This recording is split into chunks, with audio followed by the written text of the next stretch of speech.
Hello again, everyone. Welcome back to some more Lego building. We are continuing to work on the Colosseum. So you can see the base right here, which I imagine we're going to be getting back to because, as you can see, you know, up here and around there has not been finished. We do have the edges down here, however. So that is what I suspect we're doing next. Don't mind the animals; they wanted to come play. But first, we are opening up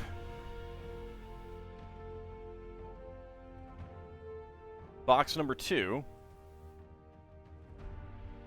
Let's turn the camera a little bit. There we go. There's the 2. There's the 2. Alright, let's go ahead and switch on over to the other camera, which is much less interesting, but also a lot easier for me to manage, of course. Put that aside. These are very long boxes as well.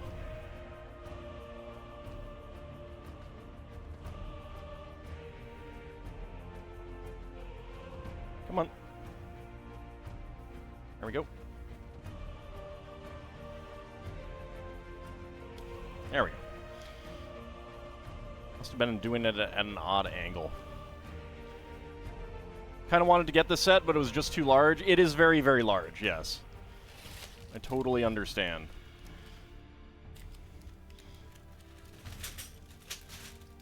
I hope everyone's Saturday is going well. That is a very nice slide open, actually. I'm pretty pleased with how that went. All right.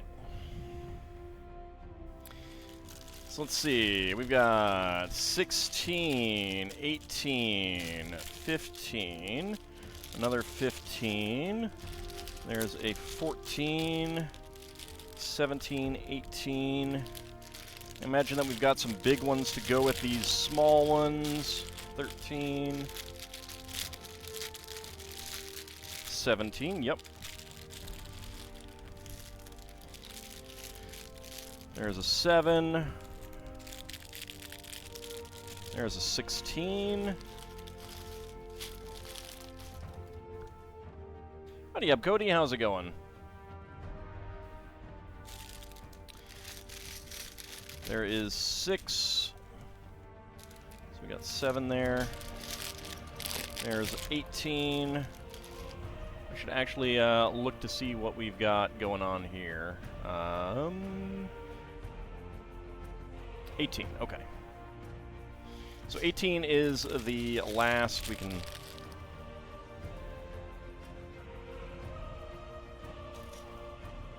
course, I got the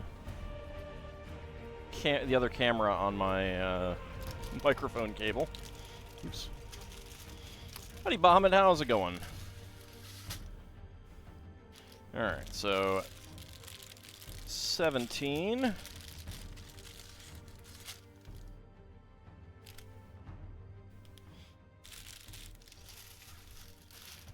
16.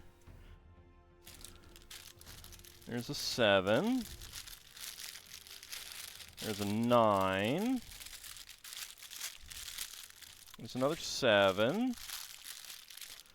There's an 8.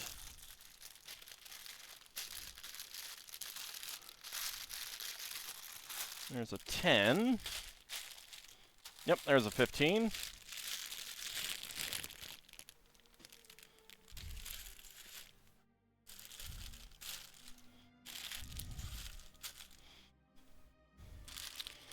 Alright, 14 and 13. Let's see if we have any small ones to go with that.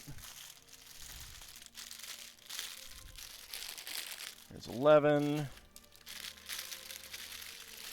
There's 6. There's 12. Alright, so 14, 13, 12, 11, 10, 9, 8, 7, and 6. Okay, there we go. animal friends move out of the way.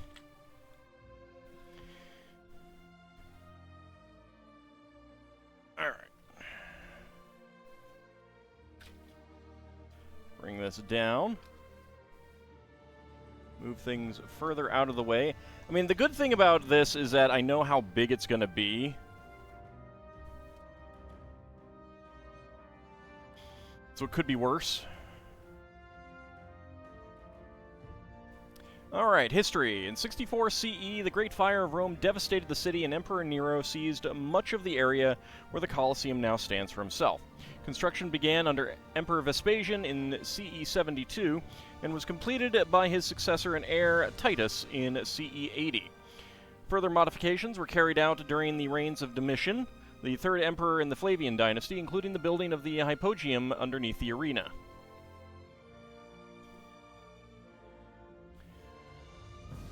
There is a shot, a drawing, artist's interpretation of what it might have looked like when a naval battle was staged in there.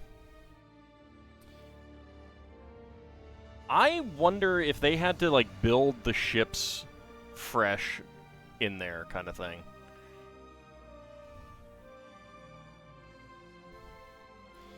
Crowds would flock to see the dramatic reenactment of historic sea battles. The spectacle.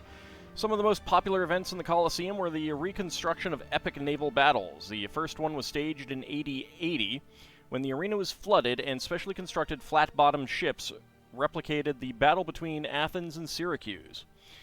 It is still unclear how the arena could be filled with water and drained again so quickly, but many ancient writers describe the spectacular shows that were called Naumachiae.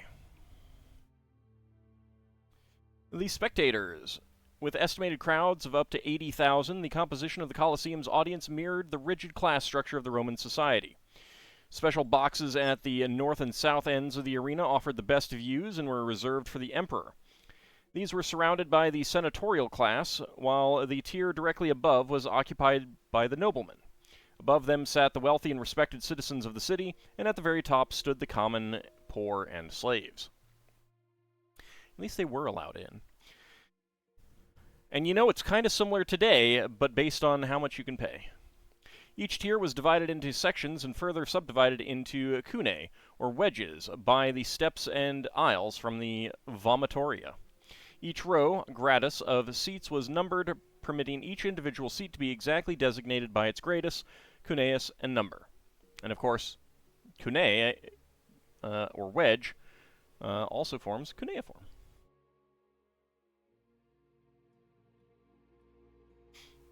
There is a nice shot of the interior.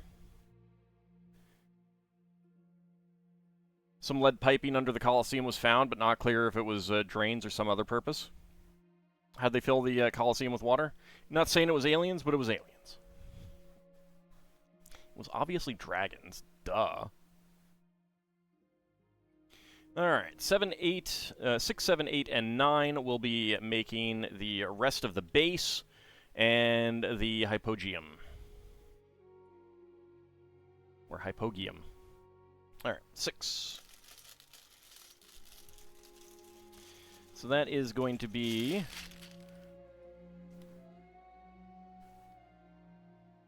Where's a good place to grasp?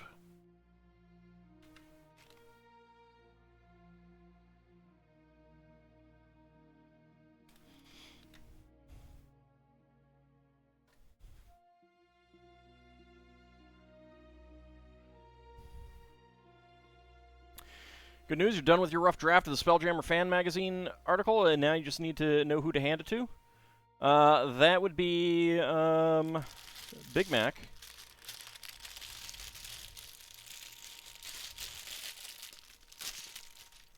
Or he will get you access and you can upload it yourself.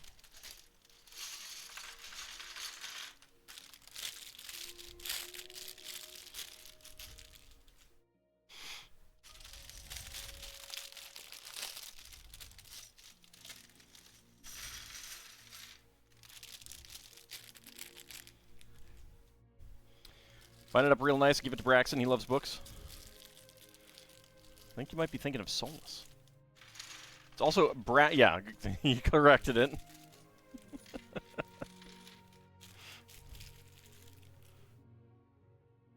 Of course. Third bag, and it goes on the floor. All right. All right, let's see. This is just one, so... See, I'm going to need one of those, I'm going to need one of those, but I need a 1x6. There's one. So how's everyone doing today? Yes, that the ships were built for a mock battle purely for the sheer spectacle that it could be done? Well, absolutely. I mean, like, there is definitely an element of, you know, why did you do this? Because we could. But I'm more wondering if they built the ships inside the Colosseum and then flooded it. I kind of imagine that's how they did it. That would make the most sense to me. Howdy, Vigastry, how's it going?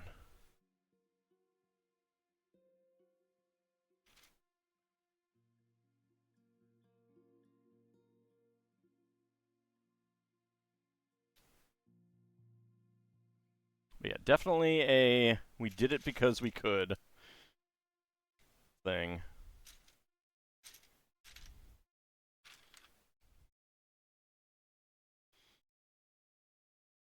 Everyone was required to bring a full bucket to the show.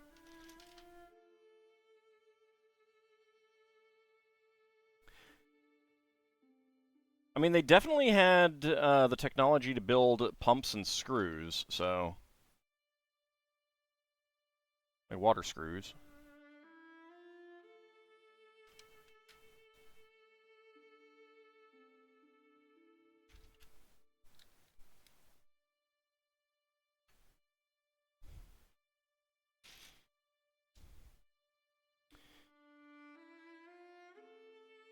Alright, let's see.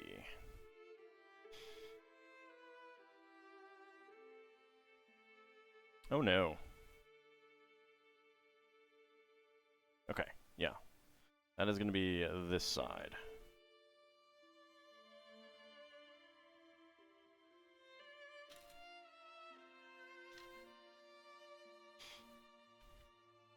Alright, there we go. There's some sections of the Colosseum that were open, weren't there? I don't know if they were that big, though. Like, obviously they could get people in and out, but I don't know if they could bring in the ships. And even if they, like... I mean, obviously, you could, you know... you could do sections, but... I don't know that they would have been that modular at the time, shall we say.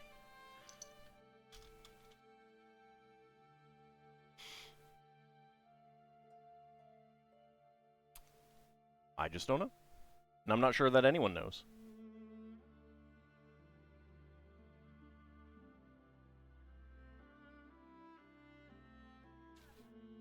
Suspect, yes. No.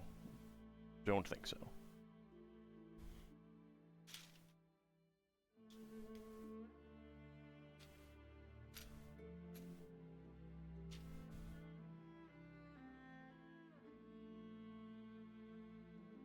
This is as big as the USS Flag. I don't know what that is, actually.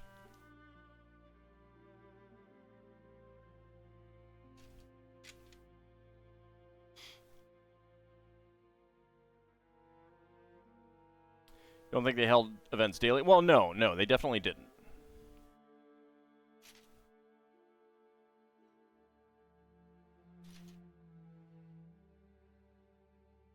I mean, it's still a considerable amount of work.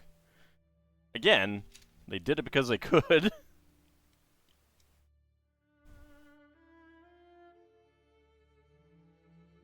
Ah, the G.I. Joe aircraft carrier. I have never actually watched G.I. Joe.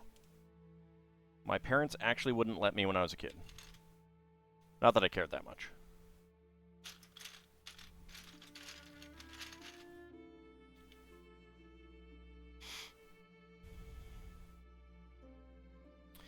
Alright, so it goes right there.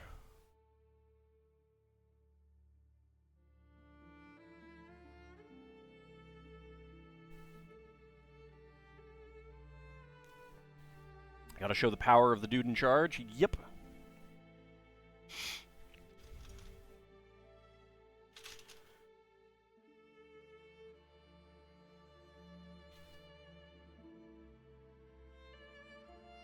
What was their idea of rapidly flooding or draining?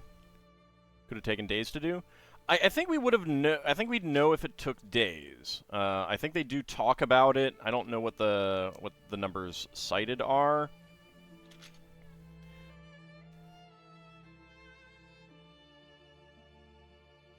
Who has seen the original Transformers movie? I have. I didn't get to see it in theaters though.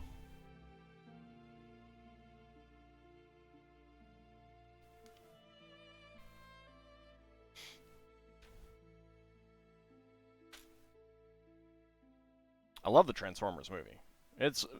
It is surprisingly good for what amounts to a product lineup changeover advertisement.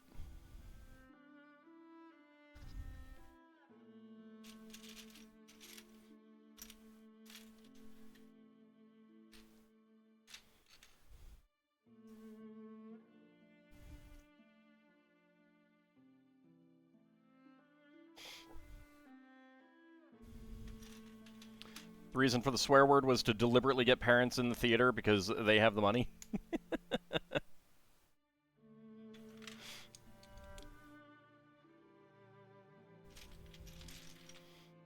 It is hilarious how, like,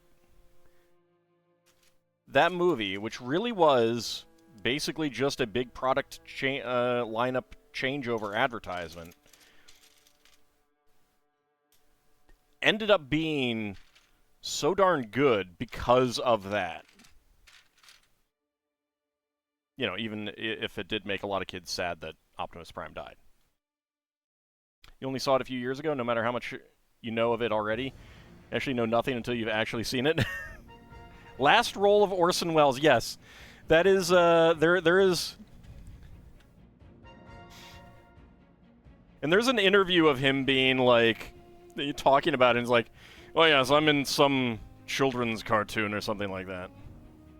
Your wife was sad that Starscream dies? Well, I was too.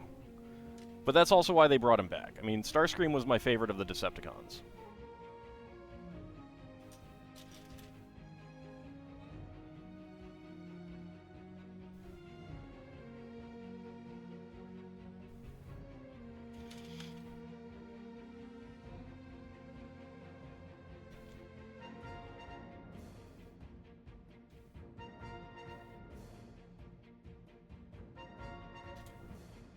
Alright, where is the slope? There it is.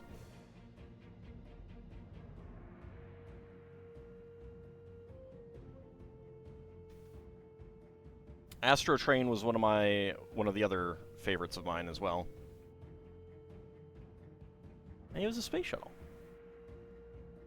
It's one thing that gets you. The whole reason for doing the cartoon was to get kids emotionally attached to characters and want to buy them, so why would they turn around and think kids wouldn't care about their emotional attachment dying off? I mean, it's not like it turned the kids against the show.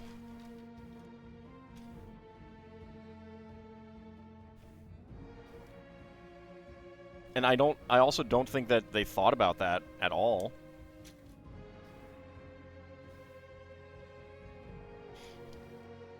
I mean, I think the big thing is that, like, you're looking at a movie that had dictates from corporate, but then quite a bit of freedom in how the writers were allowed to implement it. So I think it is a case of maybe kind of accidentally getting good writers.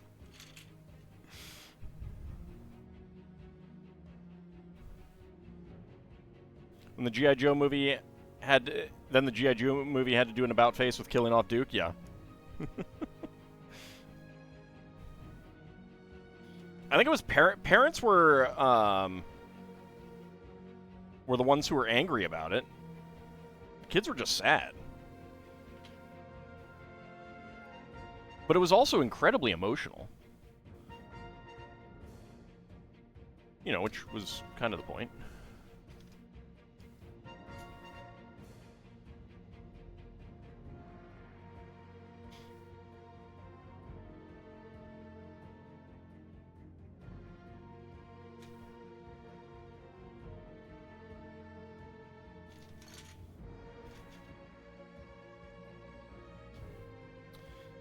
G.I. Joe comic line did not shy away from killing off characters. Well, that's because it was for an older audience. Like, you probably want to add 2 or 3 years at least to the audience.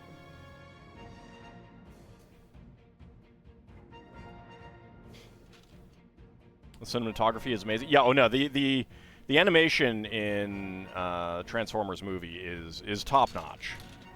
Absolutely top-notch. As emotional as a horse sinking in the swamp in Neverending Story. I mean, there's an element of, like, teaching kids to deal with emotions like that early. Like, not intentionally inflicting emotional harm on them, but presenting sadness in a way that they can better cope with it and deal with it. Especially if you've got the kids, like, with the parents there. Obviously, it does, you know, require parents to do some stuff of their own, but most parents do. Watch Transformers every year? Yeah, I mean, it's a really good movie.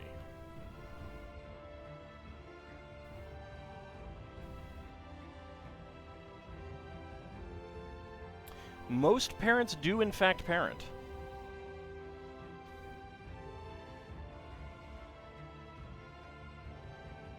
To the best of their ability.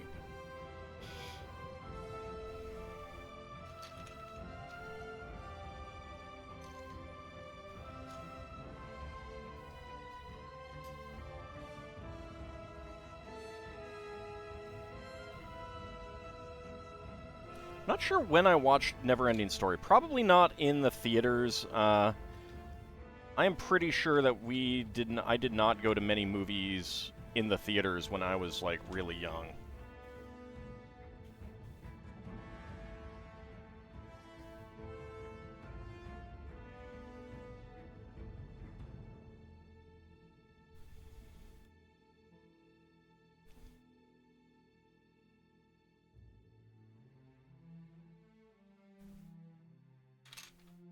Trying to think of what the first movie I saw in theaters would have been.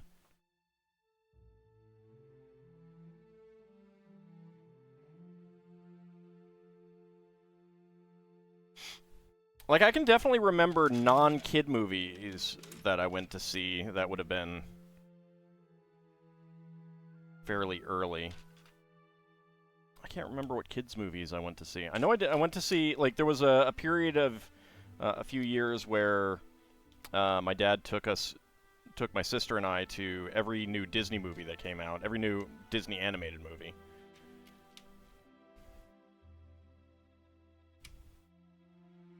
So Little Mermaid, Beauty and the Beast. I don't remember what else at this point.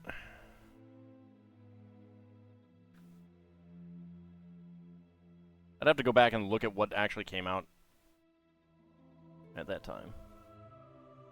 You never saw it as a kid, or you've never seen it at all, Vigastry?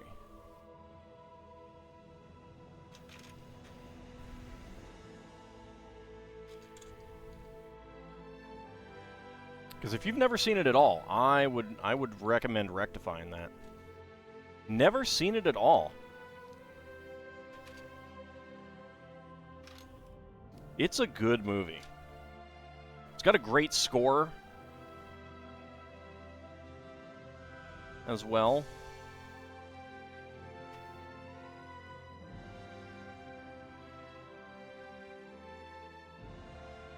Same for The Goonies until 3 years ago. So The Goonies is definitely the first movie that I know I saw in theaters. Well, it's the first movie that I can remember having seen in theaters, but it's also the first movie that I walked out of.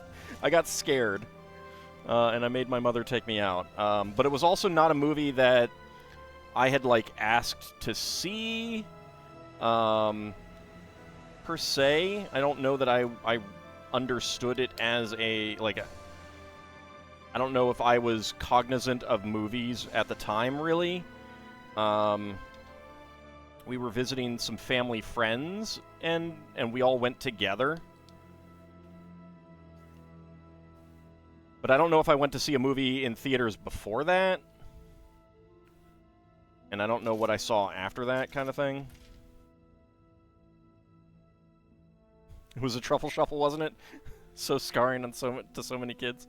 I don't remember what it was. And I've asked my mother about it because she's the one that I made take me out, and she does not remember the incident at all. Which is good. Means she didn't get pissed off about wasting money. But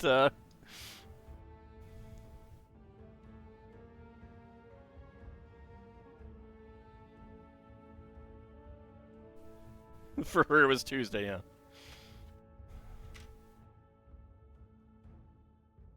I mean, I was like, what, 5 years old, something like that. Give or take. Kids are like that. Drugs are like that.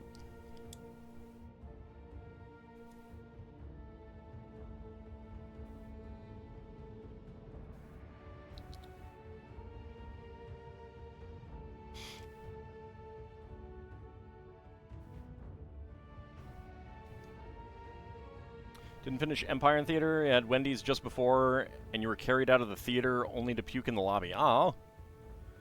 What are my thoughts on the Neverending Story 2 and 3? I don't remember them very well. I know I've seen 2.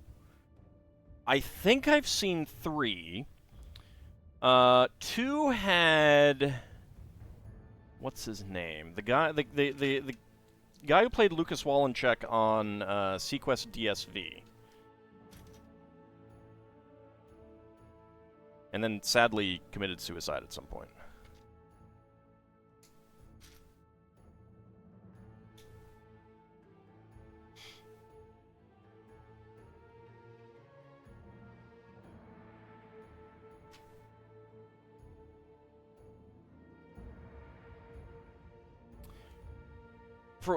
I think I have seen 3 now that I think about it. 2 I thought was okay. By no means as good. And I think I thought 3 was crap. I don't know if I saw them in theaters. Or home video. Yeah. 2 isn't great. 3 is bad. Jonathan Brandis, thank you, yes. No, I think 2 just wasn't quite as good. It was interesting. Like, there were definitely interesting elements of it. And it was definitely for a bit of an older audience. I think 3 just had a terrible script. I don't think there was anything that could save that one. I don't really remember anything about 3 other than it being bad, though, so... You know, grain of salt and all that. 2 also deviated even more from the second half of the book it was supposed to be adapting. Yeah. And that's probably one reason why it wasn't as good.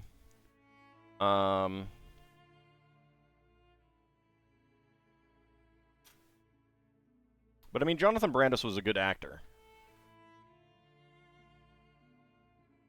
I saw him not long ago in an old episode of Murder, She Wrote.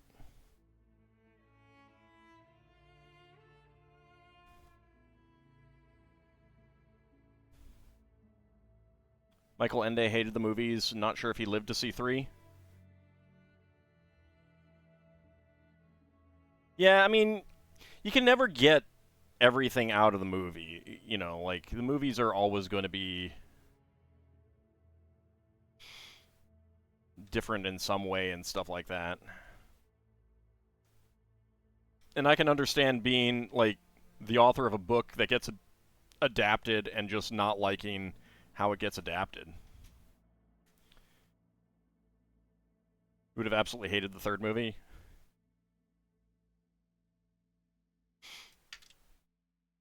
Where did that go? There it is. Right, I'm doing 2 of these.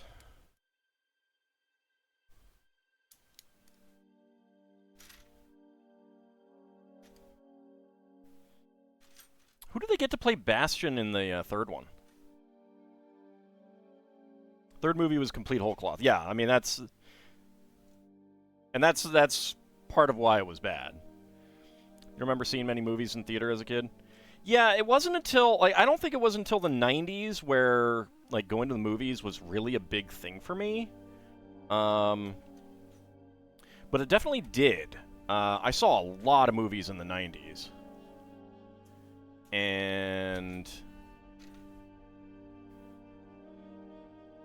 But the 90s also had, like, there were so many just solid mid-tier, like, mid-budget movies in the 90s.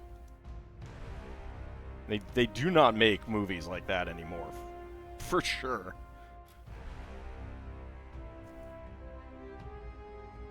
Jason James Richter was apparently Bastion in 3. I do not know who that is, so... Alright. 3 was one of the first roles Jack Black had.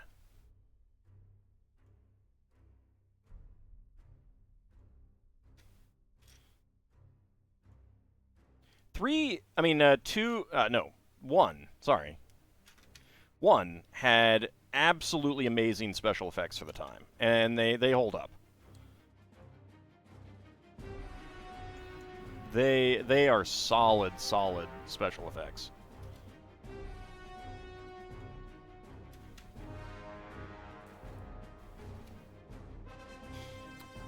Did go to the Little Mermaid, which your mom took kids to. You mostly remember it because you'd recently seen the Little Mermaid Reading Rainbow. Yeah, I went to see the Little Mermaid. Went to see Richard was Jesse and Free Willy, and not much else. That's probably why he got that role. I'm pretty sure I saw Free Willy in theaters. Boy, I haven't thought of that movie in forever.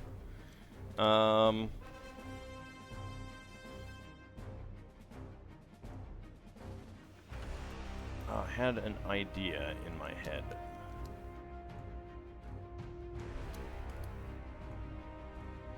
Yeah, so I think I saw Aladdin in theaters.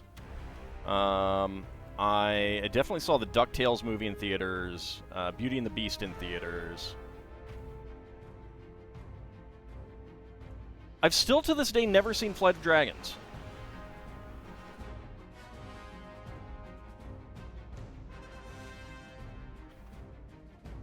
The DuckTales movie was great, yeah.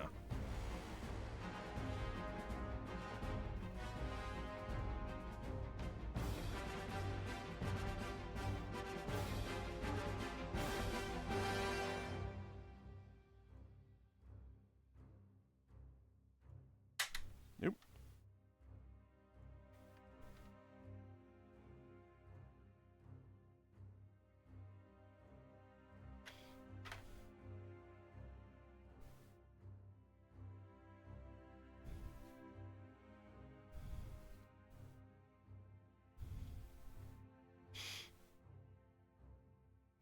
Should have a Discord watch-along for Flight of the Dragons?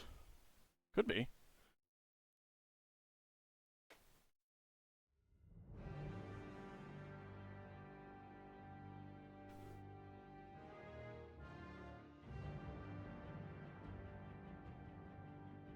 Ooh, oh. We should do a watch-along of the Rankin Bass Hobbit. The best Lord of the Rings adaptation. Or the best Tolkien adaptation. We'll go with that.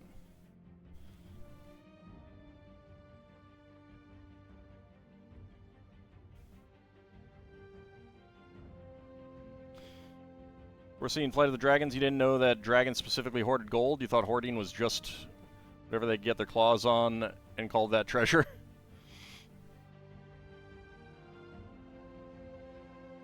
Okay. So we've got the edging done. Interesting that... So we've got... That's not showing up. Hold on. There we go. So we've got these on this side. We do not have those on the other. So this is definitely going to be the front.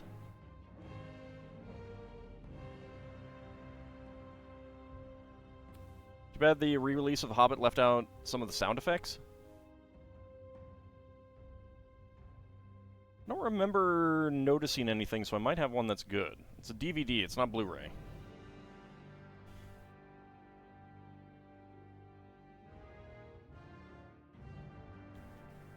Which sound effects?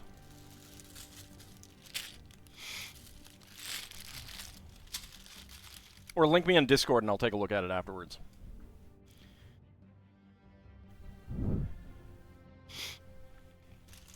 Alright, so we are on this side.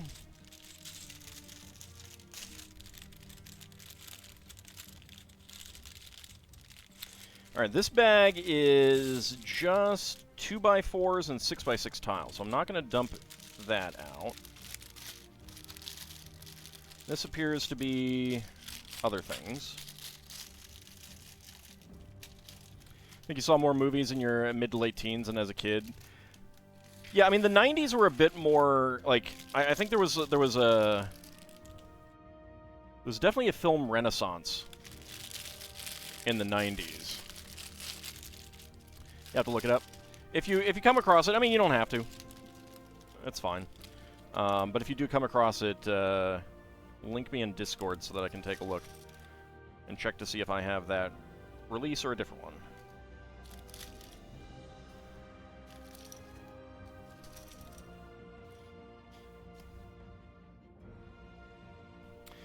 You love the animated Return of the King? Yeah, so that is Rankin Bass again. The other one was Ralph Bakshi, and I do not like that one, partly because I do not like rotoscoping.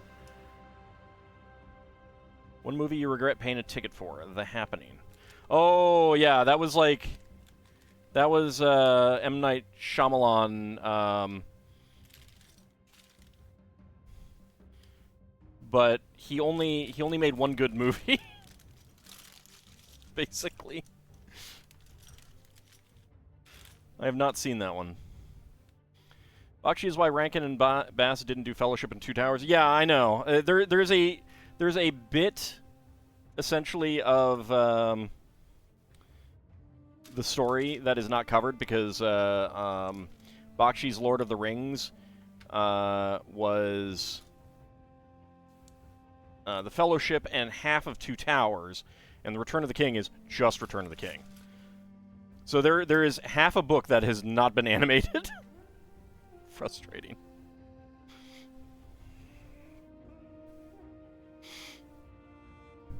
But the Bakshi, I mean, like, I don't know. I only saw it much later, the Bakshi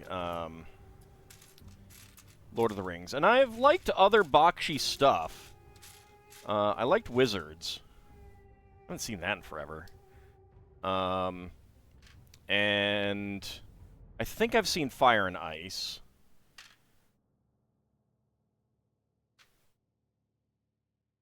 I've heard good things about the music one that...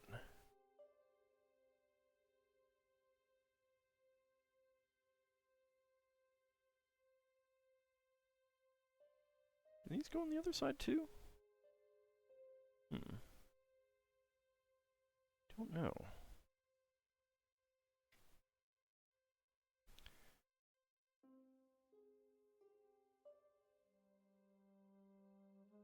Oh, they go right here. Got it. All right. Rotoscoping has a tendency to make rather ugly characters, it seems. Yeah, I'm not a big fan of rotoscoping. It can be done okay. Fire and Ice, or as your friends call it, Cave Batman. Regretting paying for a ticket happened to you with two movies, Brothers Grimm and The Cable Guy. Cable Guy was only 50 cents and you still felt that was waste. See, I liked The Brothers Grimm. I liked that one. I mean, it was obviously not accurate to the actual Grimm brothers, but I knew that going in.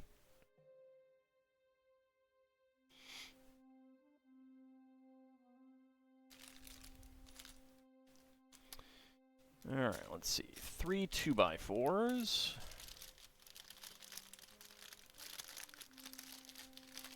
Oh, there we go. Yeah, I think it was Terry Gilliam. That would also explain why I liked it.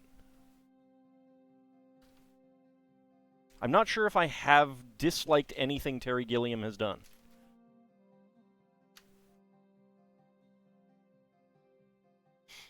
Twas Terry Gilliam. There we go. Yeah, that explains why I liked it.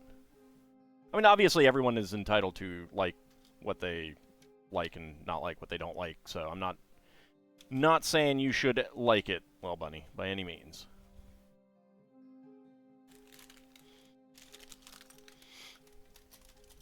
Movie was a mess to you.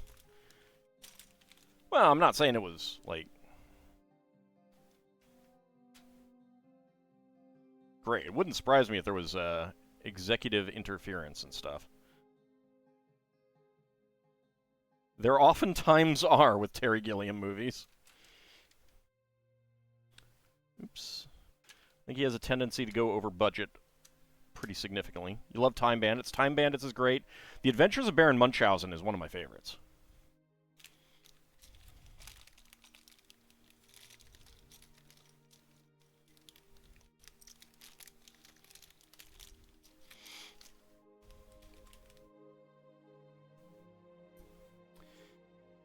There's a scene in the Bakshi Lord of the Rings movies where Aragorn, Legolas, Gimli were running and doing it badly because they didn't animate the stuff they were supposed to be dodging.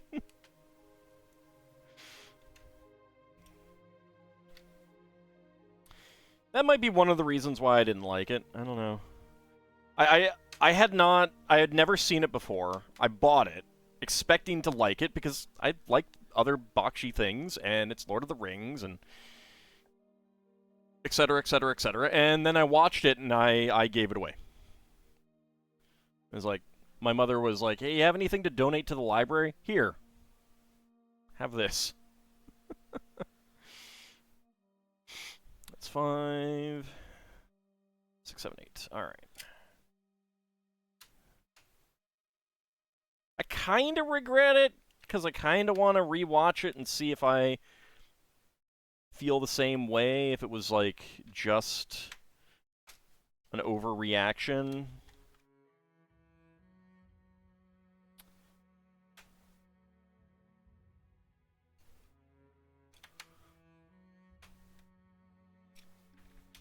But at the same time, doesn't matter.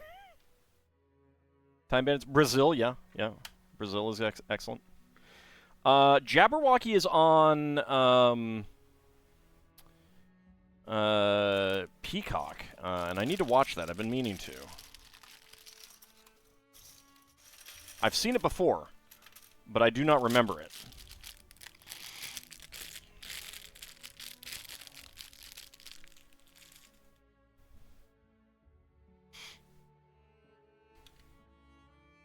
But like the Rankin Bass Hobbit, I think just nailed like Frodo so well. I mean, not Frodo, Bilbo so well.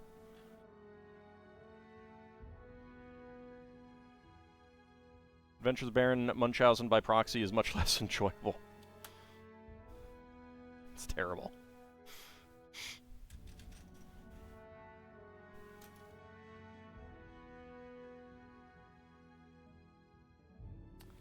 Let's see, 2 of these.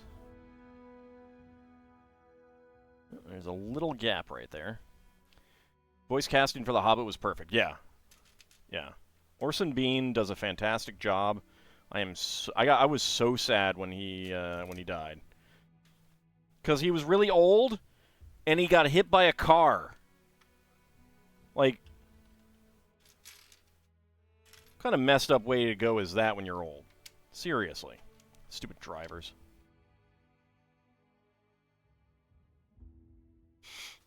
Rankin Bass should have done a Munchausen movie.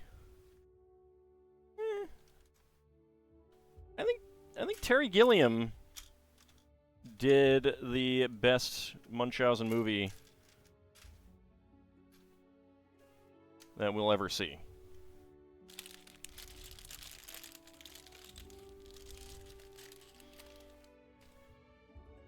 Also, there is probably never going to be another Munchausen movie. Done by a lot of people that would become Studio Ghibli. Yeah, yeah, Toho Animation. And the animation style is just so good. Like, it's so unique and it's just so good.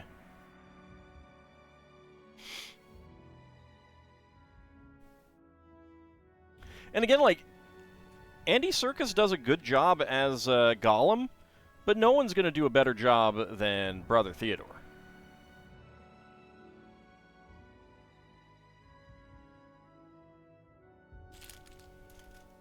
All right, 7 of these. 1, 2, 3, 4, 5, 6, and 7.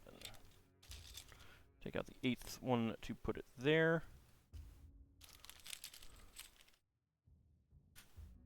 Howdy, Shield of Hope. How's it going?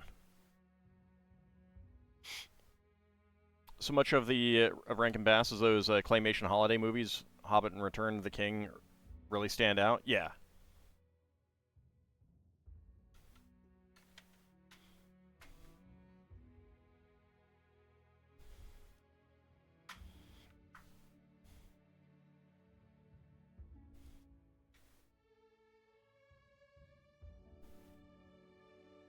When shopping after a time at the DMV. Well, hopefully your DMV is pretty good. Ours is here. I'm pretty happy with it. Oops.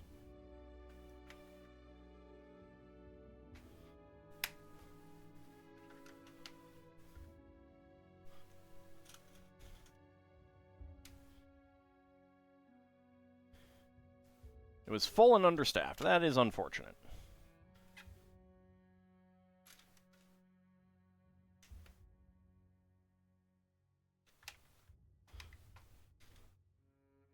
But you got an appointment. That's good.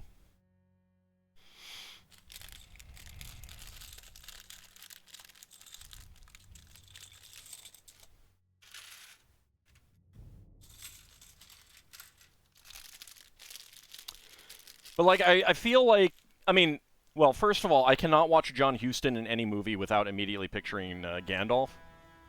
Like, hearing John Huston's voice coming from John Huston, it's just not right. It's not right. Should only come from Gandalf.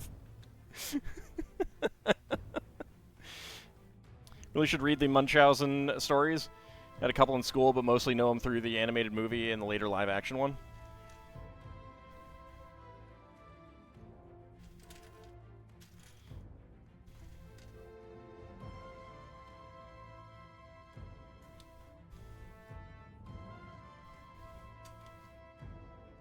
'm sorry, John Huston. You're a great actor, but...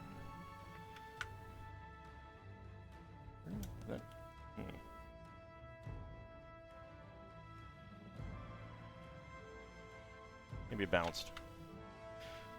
But you got to be Gandalf for the rest of your life. Sorry, I don't make the rules.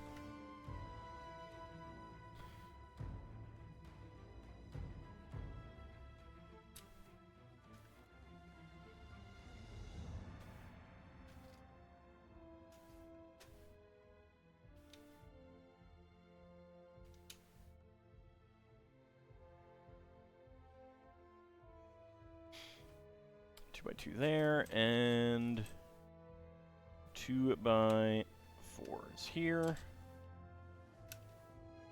and here.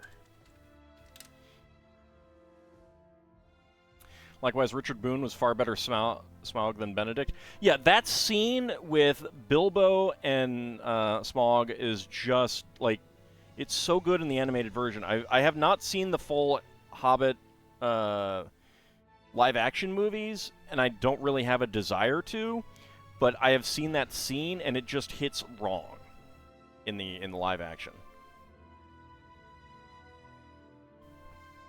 For one thing, you can barely understand the dragon, which is a bad thing.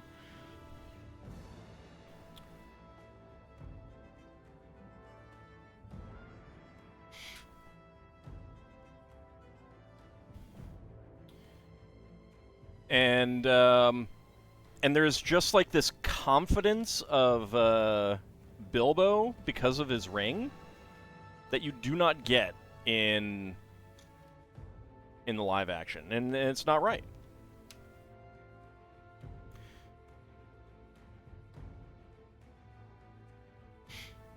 Yeah, and Guillermo del Toro should have directed.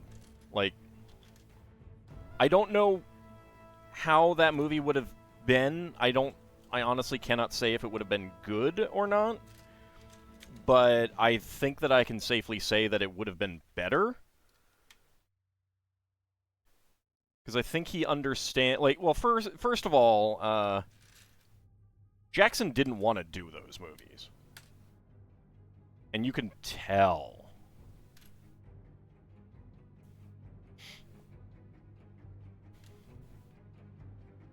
Like, seeing him on the set of Lord of the Rings, and he is, like, all over the place. He is, like, excited and everything like that. And then on the set for the live-action ones, he just looks defeated.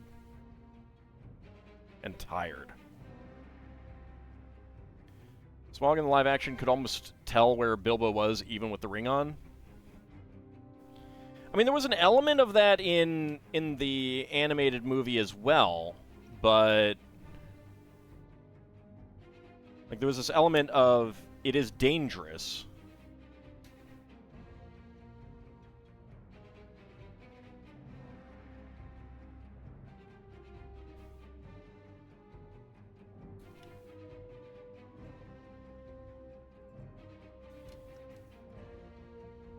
But yeah, I mean, they didn't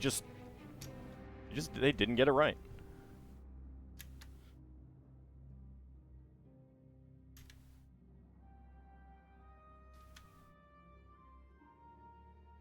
The Hobbit seemed more Toro's sort of thing, more traditional fairy tale. Yeah, exactly. Like, and he would have done that. He would have, like, he had already been talking about doing it as a more traditional fairy tale.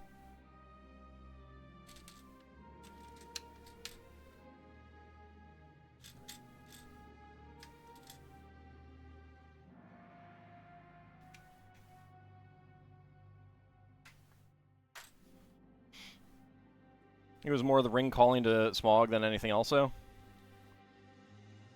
So, I mean, that would absolutely be an addition. That would not be in the original script by any means. Because that had not really been developed at that point. I don't think. Smaug could feel his breath, yeah. That was a big part of it.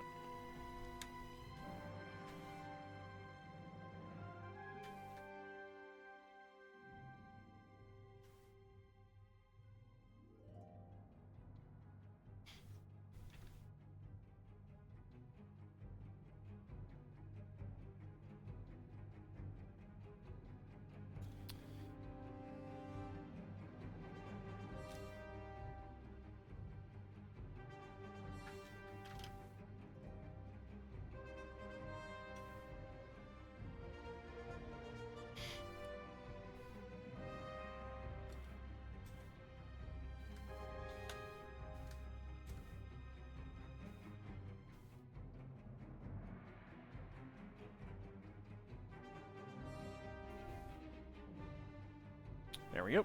Alright. Next up, this side. Alright, that is going to be all of these.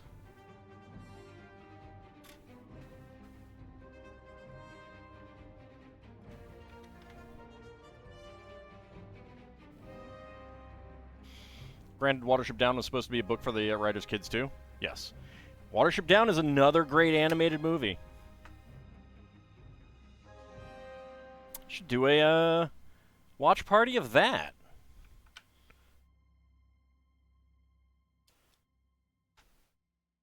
Love Watership Down.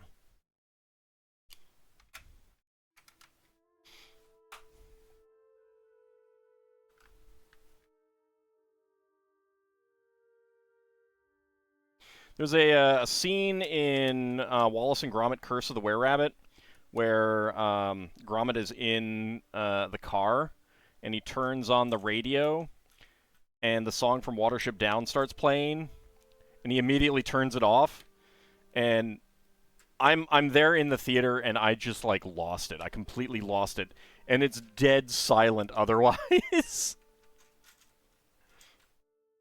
To watch Watership Down, we also need to watch Plague Dogs.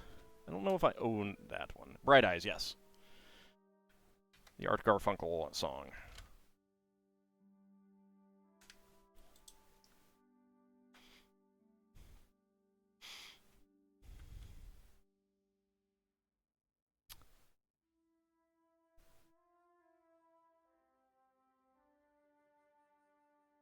Alright.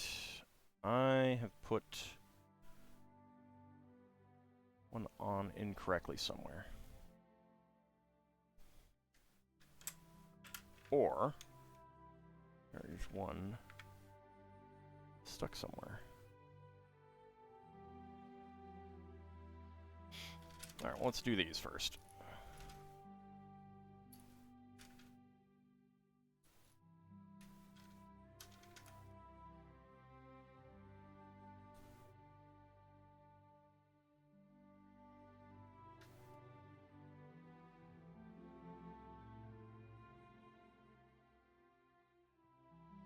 Are they running out of the clay they need for Wallace and Gromit? I have no idea.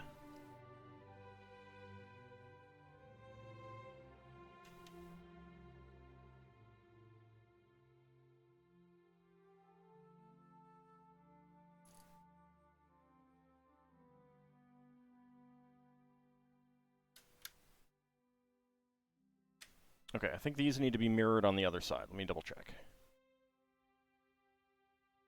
Yes. Okay. So where does that 2x2... Oh, that 2x2 goes right there.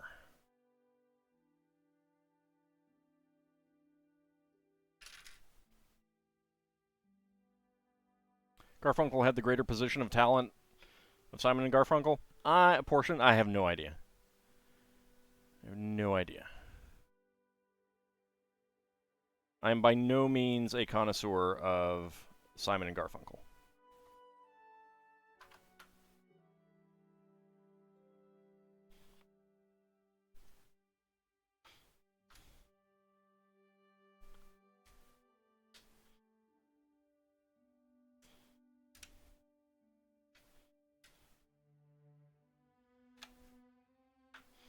Or I should say, I have no opinion on that. There we go. All right. Nice, dark gray, smooth, tiled surface. Very nice. Which, you know, you guys can't really see the whole thing of.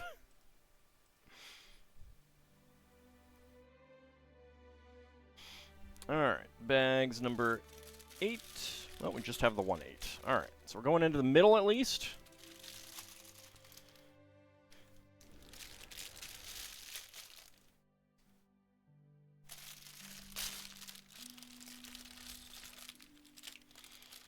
I mean, I could pull the camera back up, but,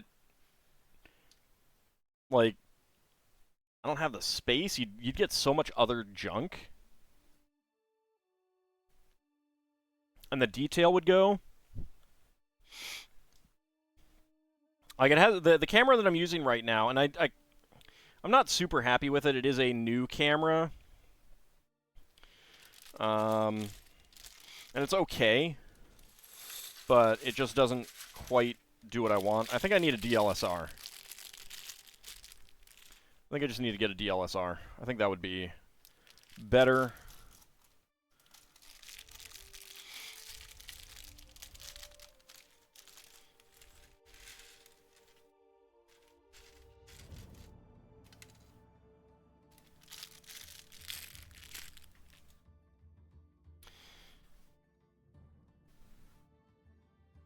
How's that Death Star coming? I think you mean the moon.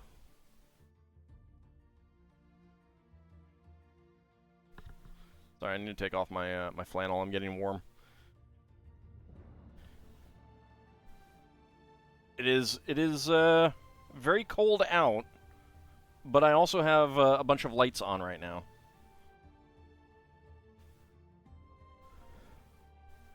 There we go. All right, let's see. So that is this side, of course.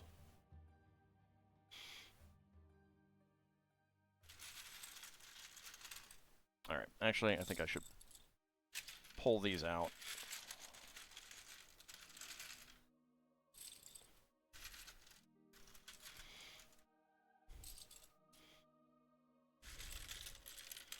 Yeah, they're nice. I just needed to, I wanted a different camera. I wanted to, this was recommended, but like there isn't exactly anything that recommends cameras for what I'm doing here kind of thing.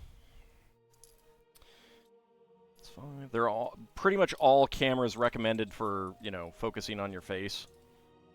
5, 8, 9,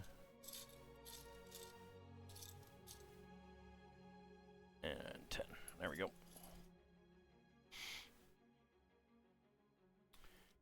Well, there is a Technic orrery type thing, but only for the sun, earth, and moon.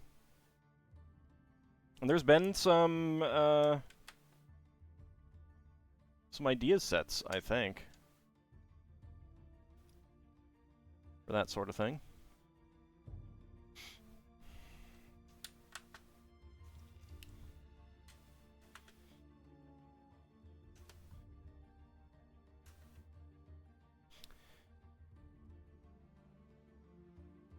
All right, then 1, 2, 3, 4, 5, and 6. 1, 2, 3, 4, 5, 6. Heard rumors of a $900 Death Star set, which is insane. I have not heard those. I mean, the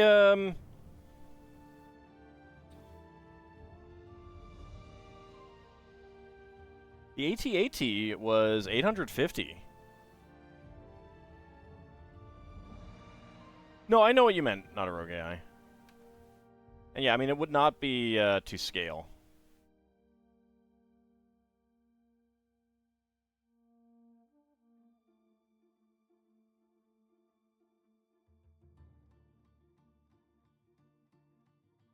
But at the same time, Lego has never made anything as big as these before, kind of thing, you know? The sets are just getting, at the upper end, they're just getting bigger. Which I'm okay with.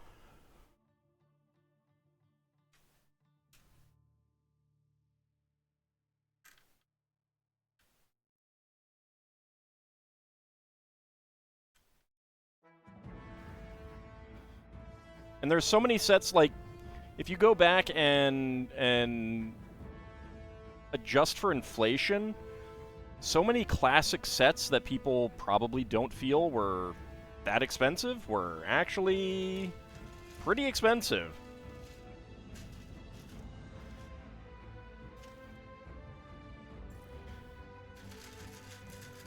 I don't think they're stretching the material strength because they made tons of things for like tons of things of these sizes and bigger, in fact, for the parks and everything, and for general displays.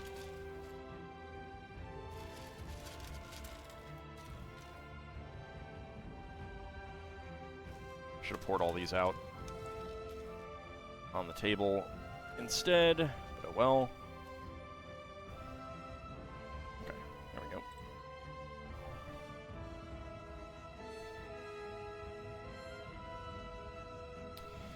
Alright, let's see, 12 1x6 tiles. 3, 4, 5, 6, 7, 8, 9, 10, 11, 12. Of course, I mentioned in one server that I'm on about the Star Trek The Next Generation set, well, basically the Star Trek set, which is the Enterprise D, and mentioned that it'll come with Spot, and immediately, like, one of the people was like, no, that doesn't pass a smell test. Did this come with the Russell Crowe figure? No, it did not come with any minifigs. $20 could buy more back then than $20 can today. Yes.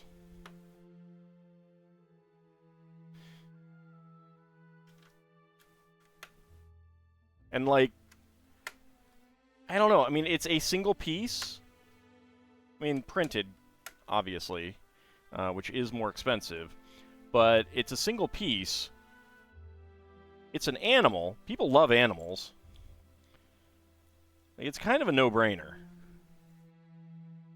5, 6, 7, 8, 9, and 10. The big question is, which Wesley sweater is it going to come with?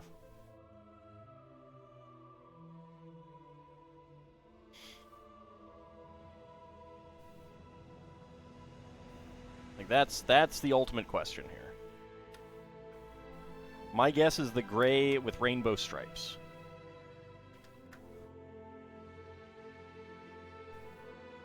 And geeks who love that series are likely to enjoy a reference like that. Yeah.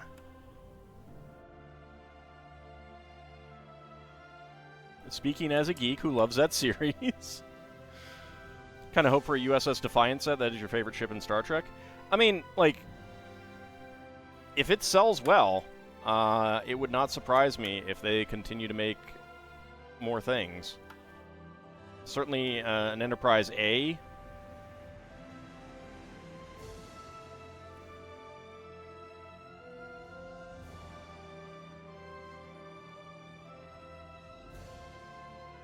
Like, they almost have to do an Enterprise A at some point.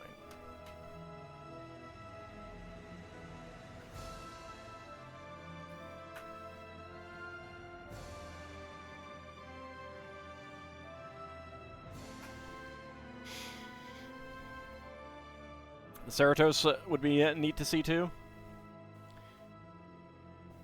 I think with the lower decks coming to a close, I don't think that's going to be too likely, unfortunately. Like, they're not going to be producing as much as Blue Bricks did, but that's partly because Blue Bricks... I don't know if Blue Bricks really did anything else other than those Star Trek sets for their building line.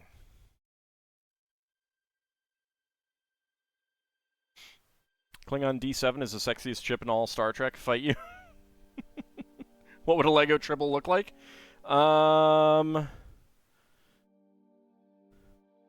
surprise me if they made a new piece. It would just be a little, you know, thing about this big. Probably with a hole in the bottom so it could fit on one of the hands. This is almost as big as a Crossfire board game. Yeah, you'll get caught up in it. You'll get caught up in the Crossfire. Someone mentions Crossfire, and you are obligated, by law, to sing the Crossfire song. I don't make the rules.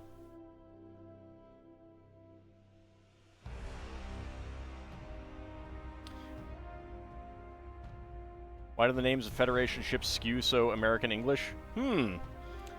I wonder if it's because it was an American TV show.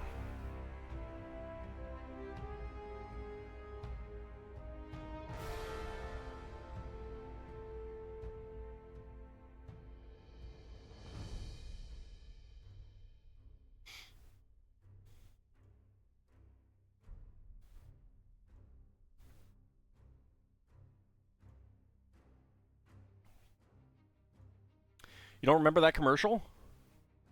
Oh, man. Someone go find the Crossfire commercial and link it, please.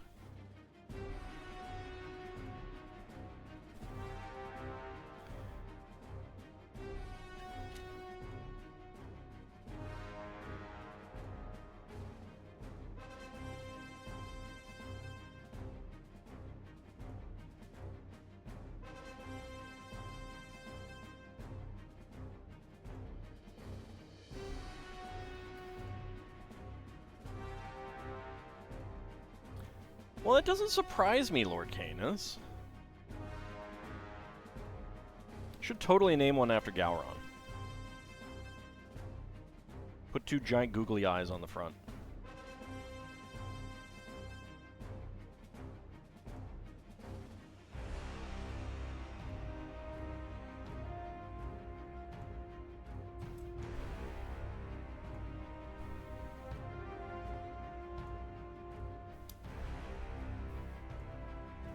Need a Martok class.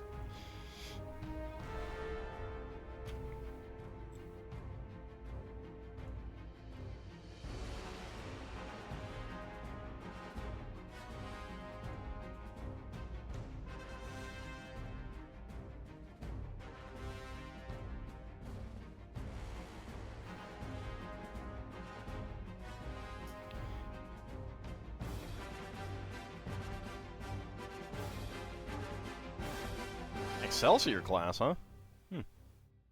I mean, that makes sense. That does make sense. Gorkon was a chancellor from 6. He was trying to make peace when he was assassinated.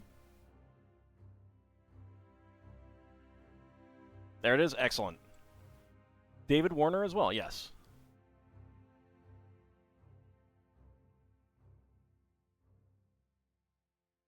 The awesome David Warner.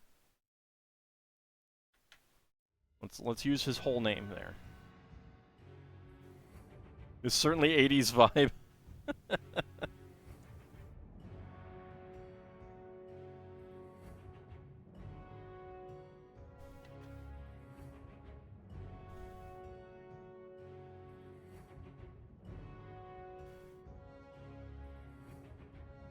Alright, let's see.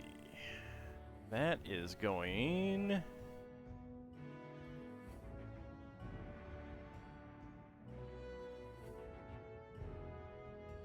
right there. And this one is going... right there. You had Crossfire for a while until all the balls got lost. I didn't have it myself, but a friend did.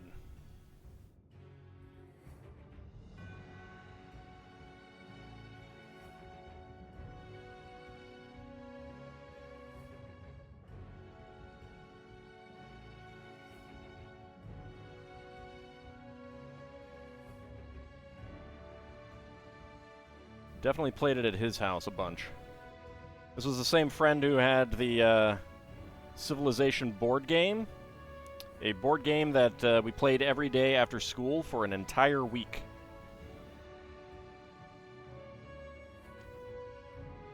I did not win.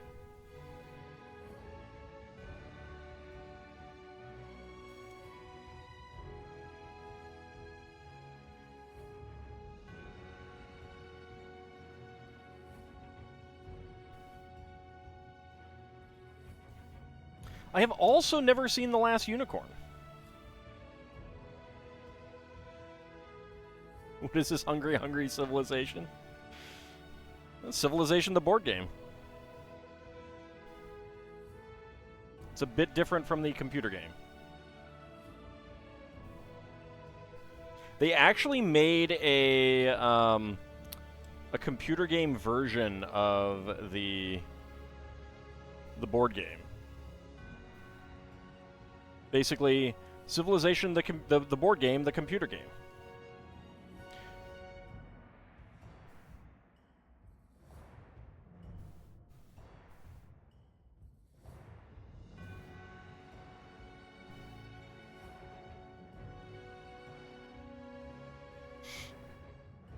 And 2x4 here. 2x4 here, and then, oh god, 4 of these. Alright. My mistake. Thought we were only doing 2.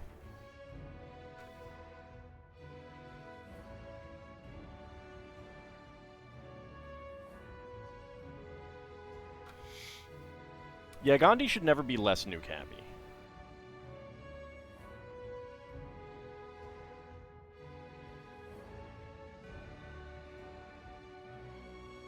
Or if they're gonna make Gandhi less nuke happy, they should secretly put in Gandhi 2.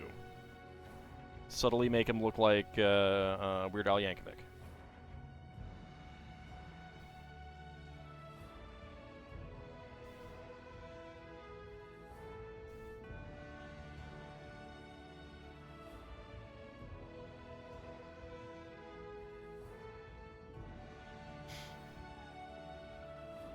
Peace through superior firepower. Exactly.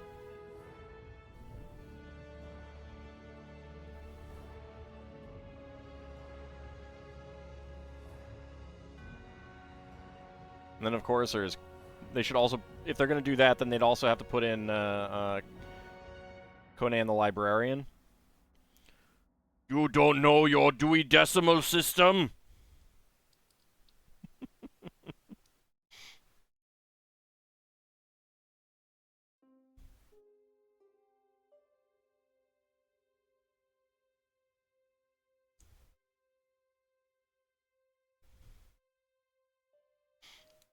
My favorite thing about UHF is that it was supposed to have Joel Hodgson in it, but he was a little busy creating MST3K.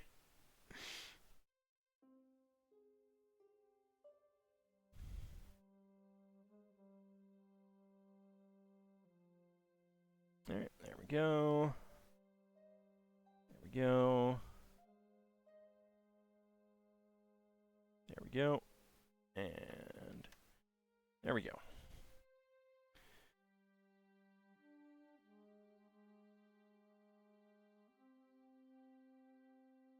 Still amused by the game Descent having all weapons code as Ahimsa. I don't actually know that one. Who wants to drink from the fire hose? Exactly.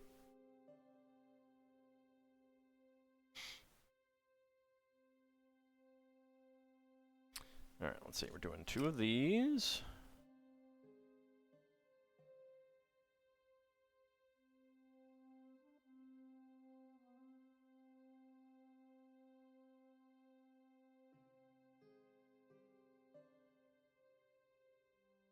The principle of nonviolence. Ah, I gotcha. So fun little element of these headlight bricks. There's enough space between the stud and the lip for another lip to go in there. It is not very tight. And I have no idea what you might do with it, but it is a thing you can do.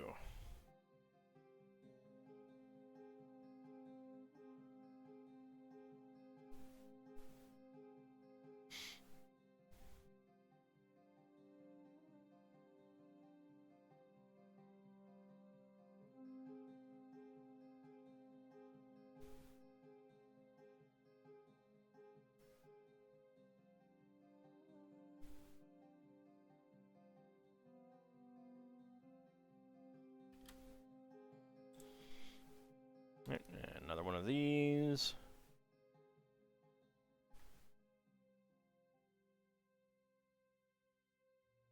There we go.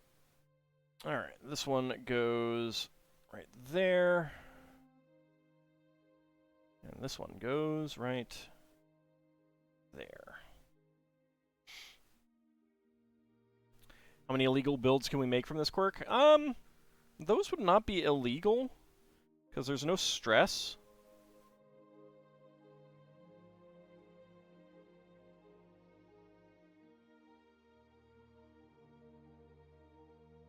But you do have the, like...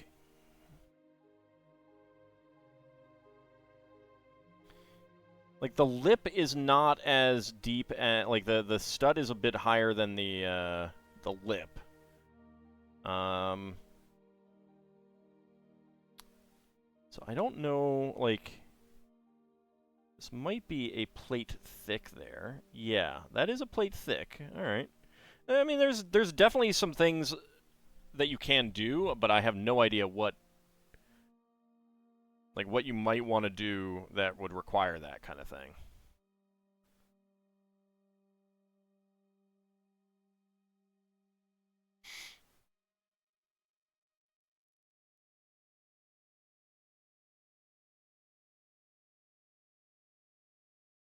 But a lot of times those little quirks, they really only end up being, like, it ends up being an accidental discovery. Like, you know that that is something that can be done, but it isn't until you actually are making something that would benefit from it, and you're just messing around, that something comes to you.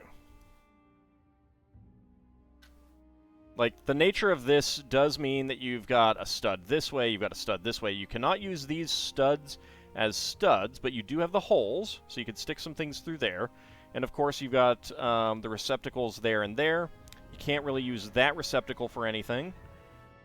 But, yeah, I mean, you've got a lot of studs involved here.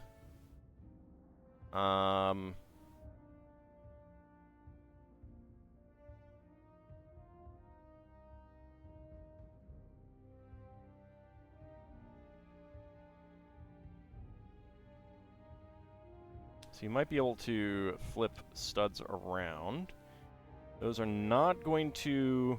So there is a space there.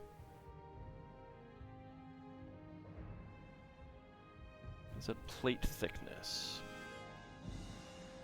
I don't know that that is plate thickness.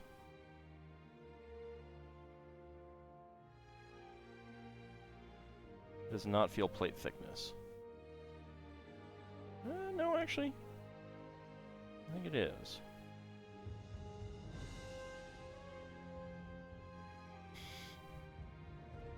So there's definitely some things you could do, but I mean, I don't know. That is definitely something that you'd have to like really mess around with to try and figure out what a good use of it would be.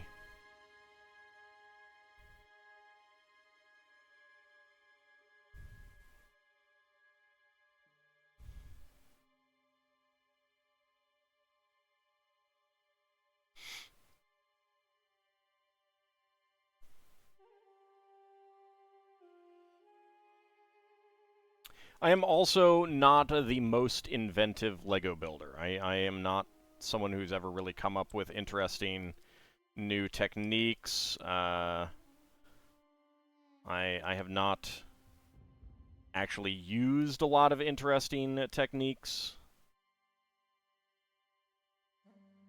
My brain, unfortunately, does not really go that way very often.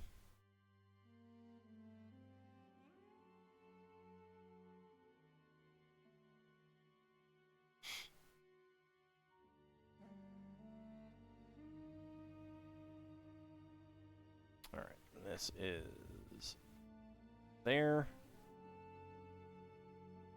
There's a number of Japanese builders who are just amazing.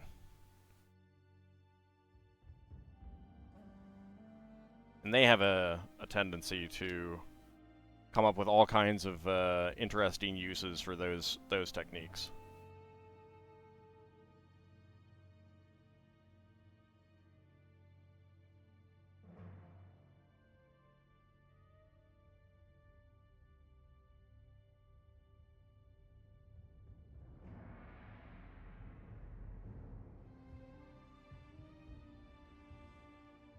These feel very flimsy.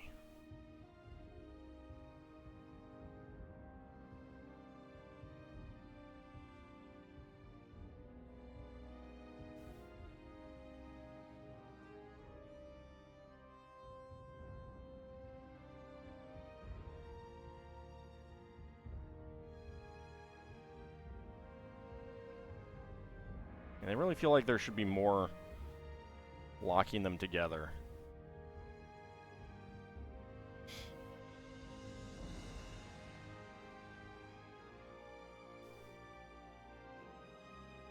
I'm curious. I'm going to go back to the photo of the interior. Okay, yeah, there is this element of a double wall structure with the hollow sections. Okay, all right, that makes sense. Okay. Not looking forward to having to sort your Magic the Gathering collection again? Well, I mean, you could just not do it. And then just, you know, weep constantly every time you think about trying to get your cards out. That is an option.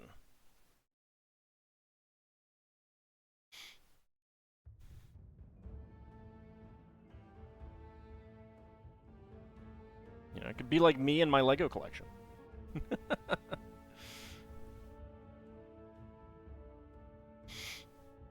Alright, so we need 2 of these.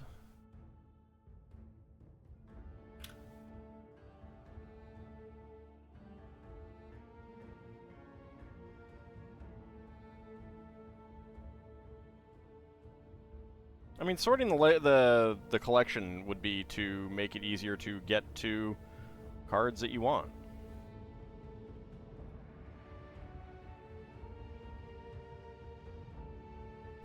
If it's not sorted, it would be very difficult to get particular cards out.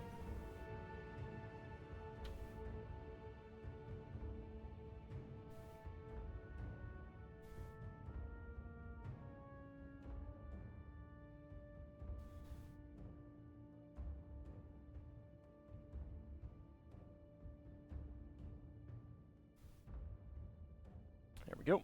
Alright. Get these on. It is absolutely an ongoing thing, just like Lego.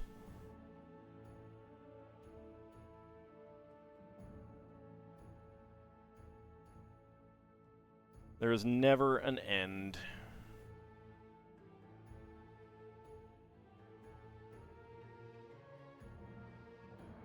There we go, and this one goes here.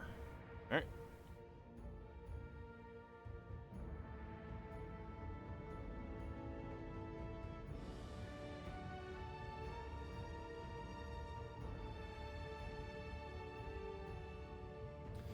Alright, just as one angle piece right there. Okay. And 2 of these.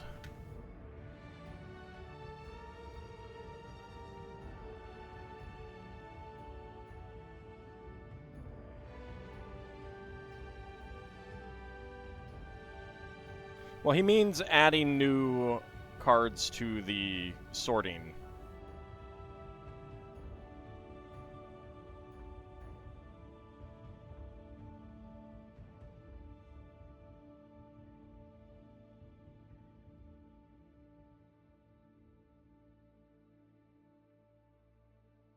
Like with Lego, that would mean having to get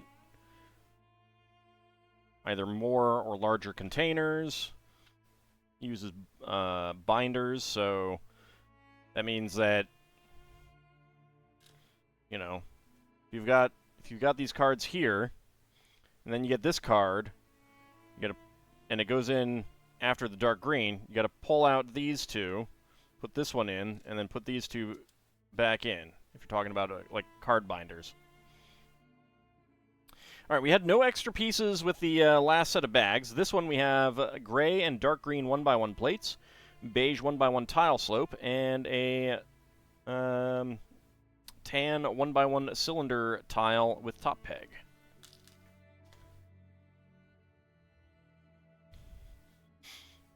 Yeah, I used to sort a lot of cards as well. Howdy, 1-4, how's it going? When can we unleash the lions and gladiators? Well, unfortunately, we have to finish the Colosseum first.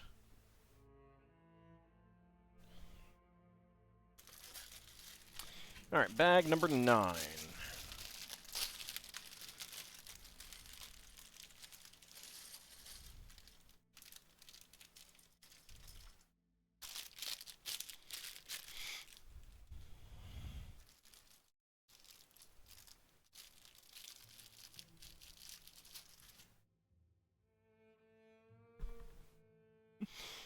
You're never done collecting.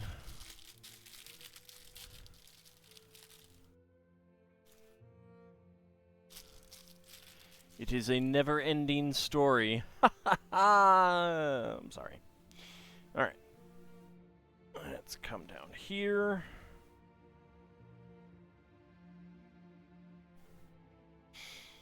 Alright, let's see. what do we got? 2 1x2 tiles.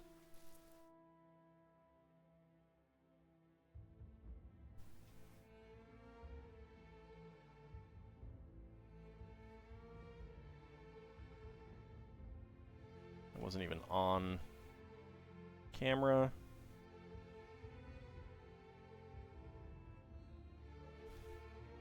Okay, hold on a second. Let's move these pieces over here so they're out of the way. There we go. Alright. Alright, that's better. Alright.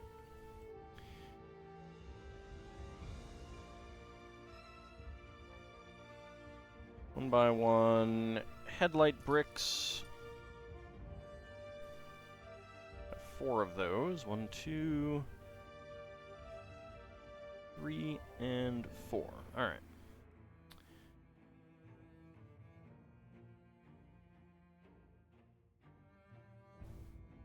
Right there. Right there. Right there, and right there. 4 1x1 cylinder plates with hollow studs. There. There, and there. 6 1x1 tile slopes. 1, 2, 3, 4, 5, and 6. Okay. First of all, down here. And here.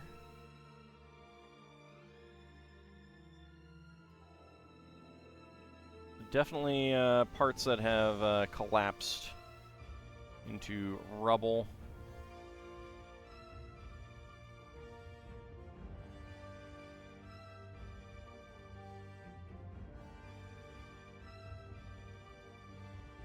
There we go. All right. So 5 1x1 bricks. 1, 2, 3, 4, and 5. Okay, first of all, one there. One there. One there, and one there. And one, a bit of an angle there. All right.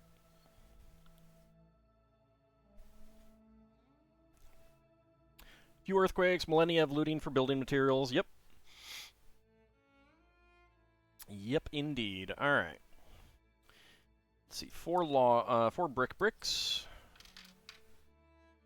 1 slope.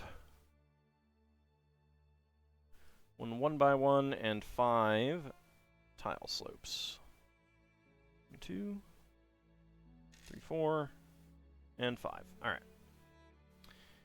So the 1x1 goes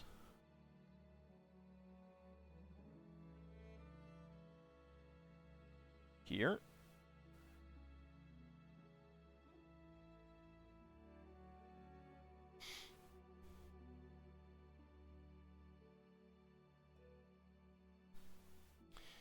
Brick right here.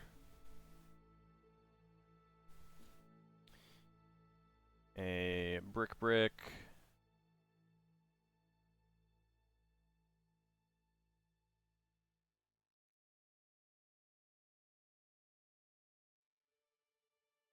Right there.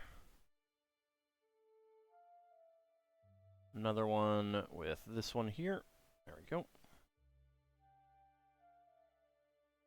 There. And finally, oh, there's the slope. And there we go. All right. And that one goes right there. Okay. Next up.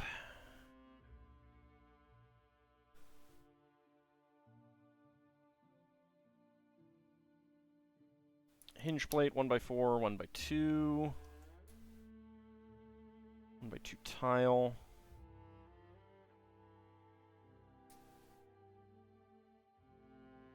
One by one. 1x1 tile slope there, and another 1x1 tile slope right there. Okay. This goes...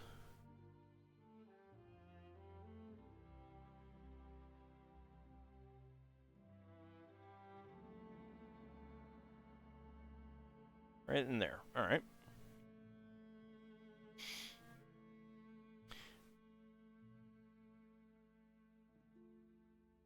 Okay, we're just doing one of these, which is good. Makes sense also, probably every bit is going to be a little bit unique. It's kind of funny how they will do symmetrical plants, but they're not doing symmetrical ruins. Alright, let's see. 1x2 brick there, 1x2 brick. And another brick here. And then we need 2 slopes.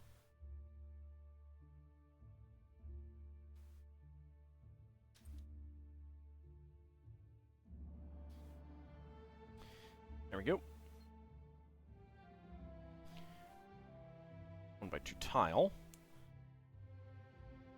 Also a pair of 1x1 tile slopes here and here.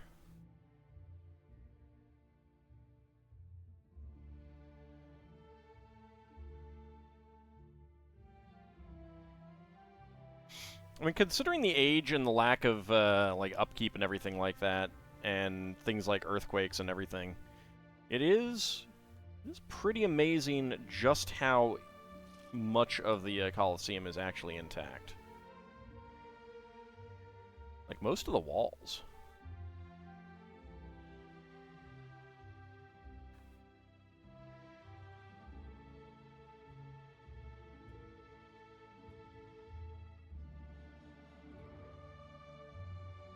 There we go.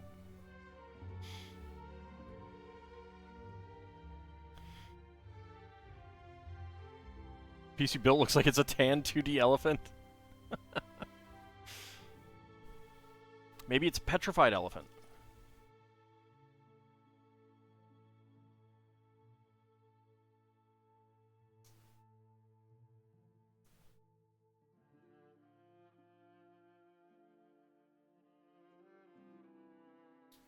There we go.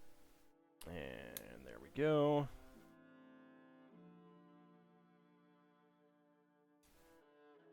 One by two plate, 1x2 plate. Alright, let's see. A pair of bricks.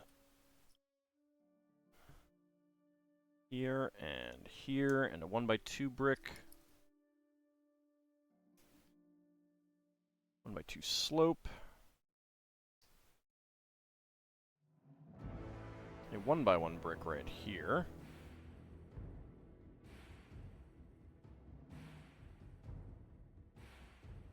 Oops, I did not get...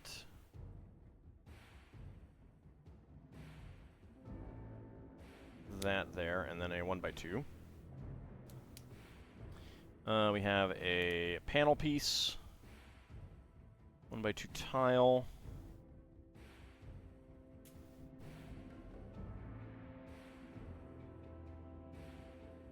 One by one tile slope, 1x1 tile slope, and another 1x1 tile slope here.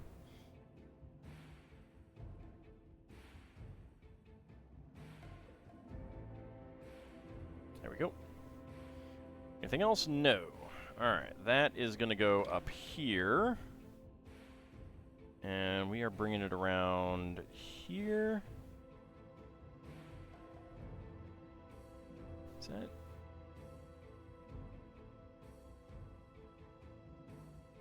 yeah. Okay, that is correct.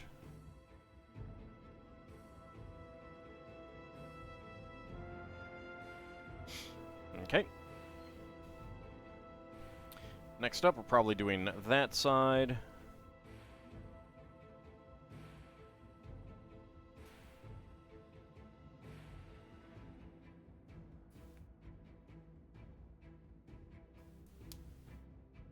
Alright, 1x2 plates. Sausage and taco corner. Yeah, it's like, seeing things in clouds. Sometimes you just do. Brain has a tendency to make connections like that. It's one of the reasons why it is so common to see, like, faces in cars and stuff.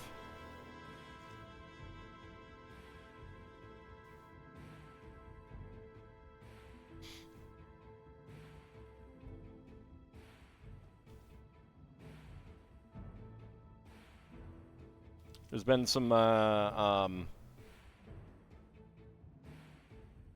social media accounts that are like faces and things, which can be pretty amusing.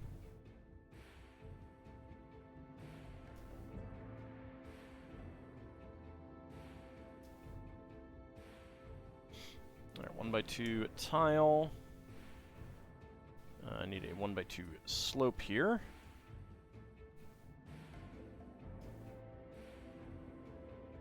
One by one tile slope.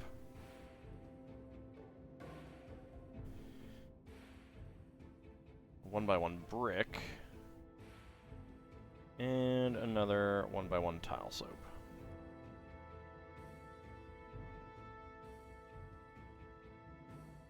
All electrical plugs are tiny faces, some upside down. There's a few that are not. But yeah, most of them are.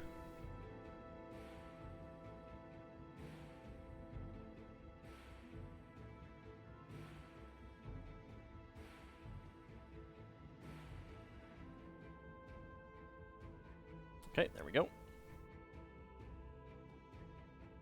And that one is actually going here.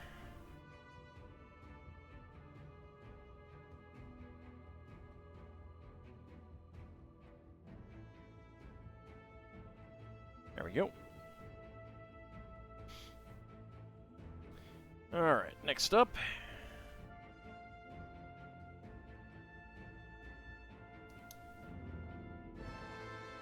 A 1x2 brick here. Another hinge.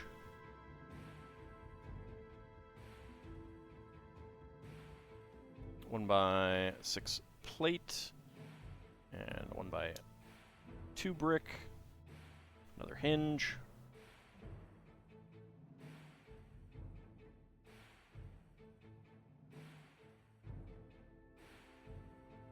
One by 4. And 2 1x2s. Oh, actually, there is supposed to be 3. Because there's another 1x4 down here. There we go. Alright. What are we putting in here? 1x2 bricks and a 1x2 log. Not log brick. Brick. I don't know why I want to keep saying log brick.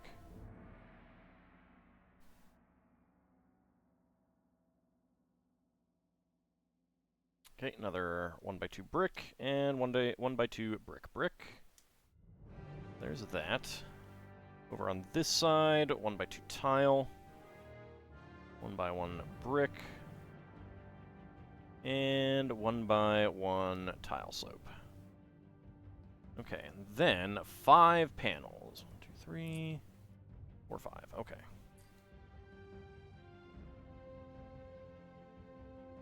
There we go. There.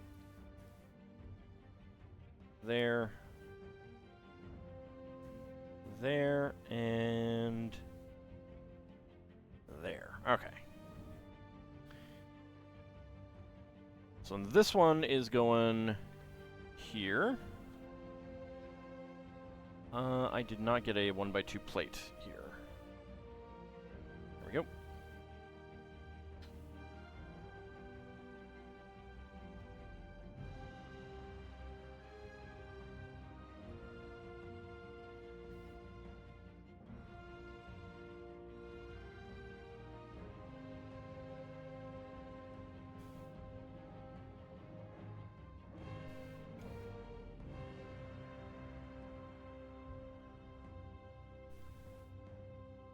That seems good.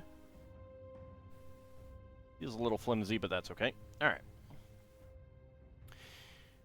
Next up, for the other outside...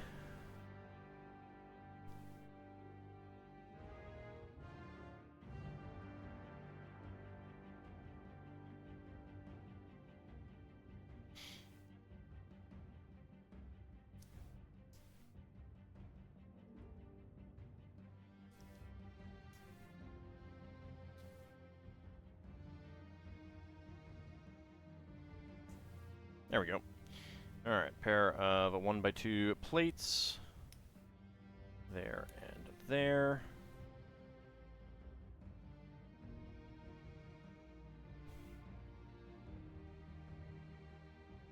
One by 2 there. Alright, 3 1x2 bricks and 1 log brick. Or brick. Again, I did it again. It just gets in your head and it will not leave.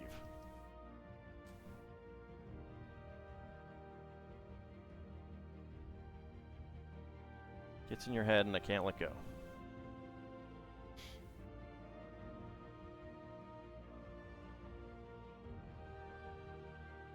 Feeling when you accidentally hold the EpiPen the wrong way around? I mean, that seems not great.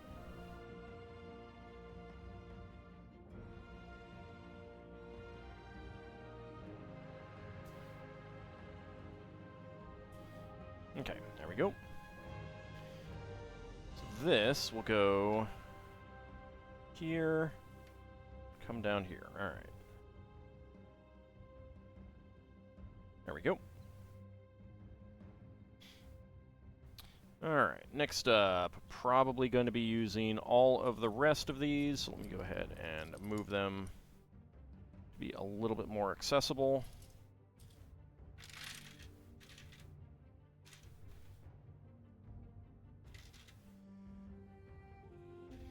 I say, and then one of them tries to slip. One of them does slip under there. Had a feeling that might happen. Saw a video of a lady trying to practice using an EpiPen on an orange, and she had it upside down and injected her thumb. That seems not great.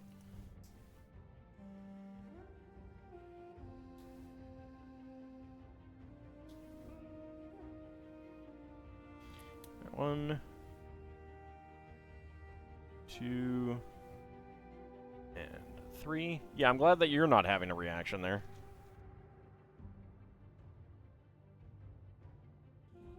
Okay, there we go. And then 1 and 2. Tricksy pieces trying to hide. I know, right? How dare they?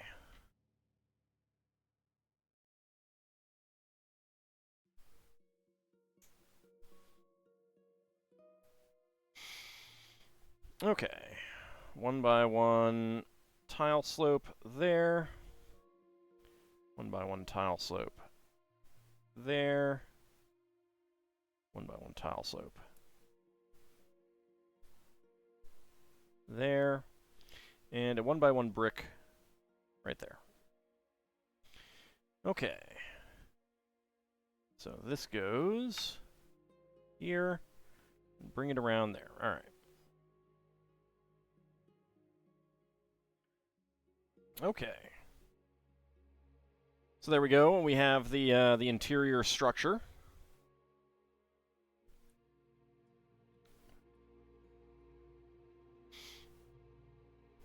And only one spare part, a tan 1 by 1 cylinder plate with hollow stud. And now, let's see, we are going to be doing yellow and white here. Okay. So bag number 10. I think this will be the last bag that we do for the evening. Pulls out his Lorica Hamada and rushes to fight in the Colosseum. We'll need to find out it's not completed yet. Hold your Equus, Mad Martin. Hold your Equus.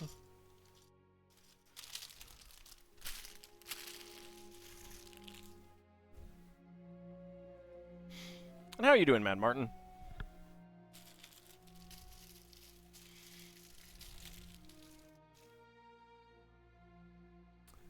Not in public?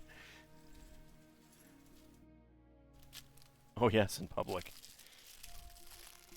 Look, we need some entertainment while waiting for the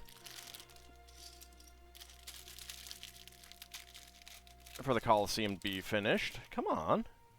Give it to us.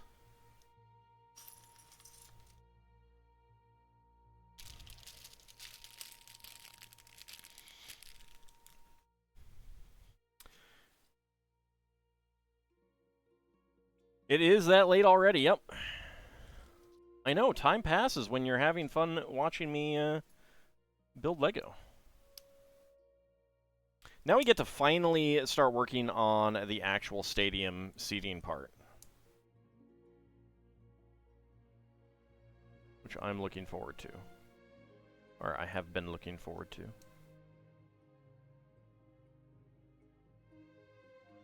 No one saw your stable story? I'm sorry about that. It happens. I am building my my heart out here. Nope, that does not go there.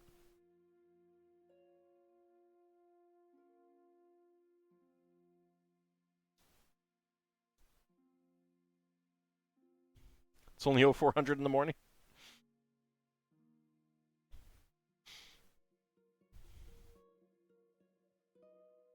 Yeah, I should be able to go for hours.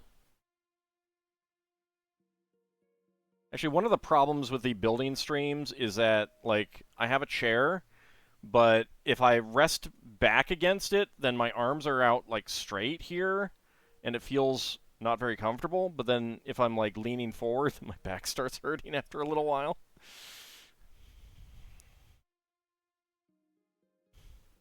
Curse being old. Curse being old.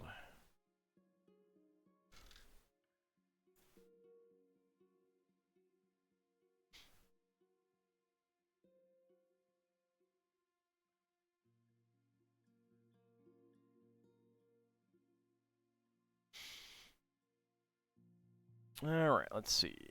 There's that. Okay.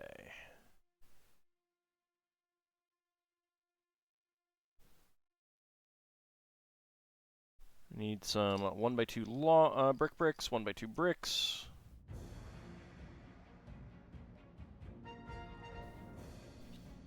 I have a pretty good chair. The problem is that, like, I can't really build if I'm sitting back.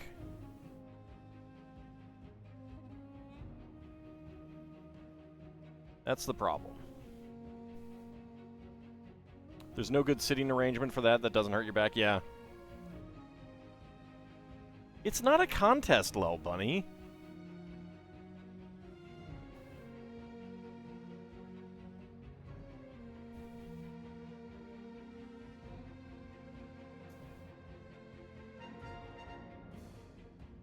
I goofed that up.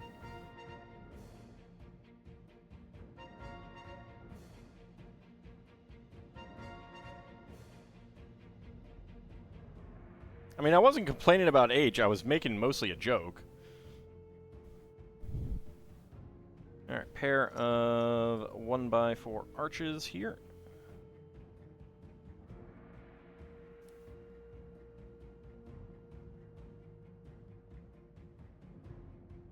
You just lay down, but that also means getting up would hurt. I don't know if laying down to a sort would be all that great.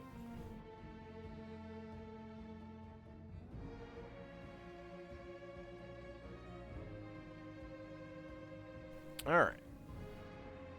So let's see. 1x3 arch. 2x3 plate. 1x3 plate. Another 2x3 plate.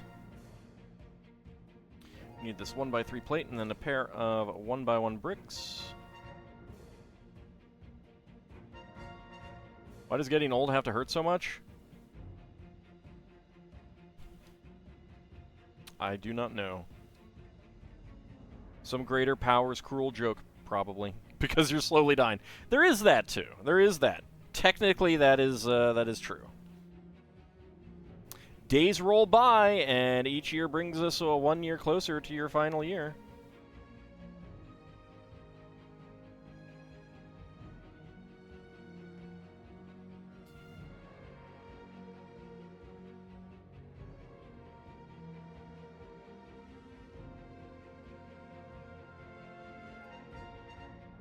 Still watching my Suikoden 3 LP and just laughed out loud at the part where I found out Branky was a girl puppet.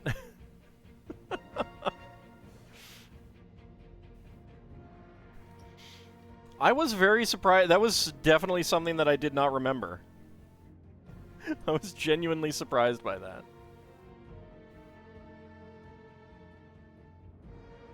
Older than you've ever been now, and even older, and now you're older still. It's true. It's true.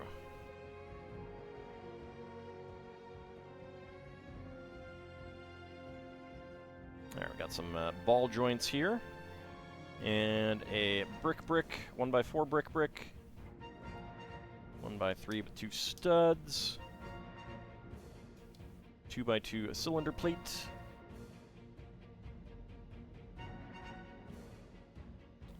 Tan 1x2 with center stud and a 1x2 tile slope.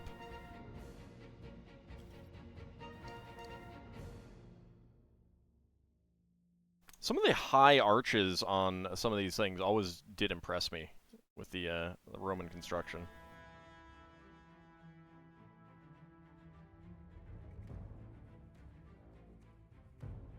They were pretty amazing builders, that is for sure.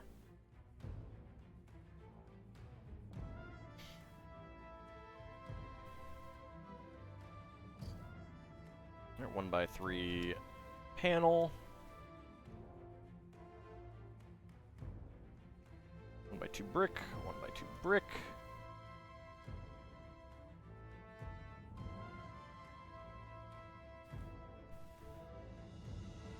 One by one bricks, and then 1x3 arches. Set is giving me so many arches for arrow loops for Crusader castles.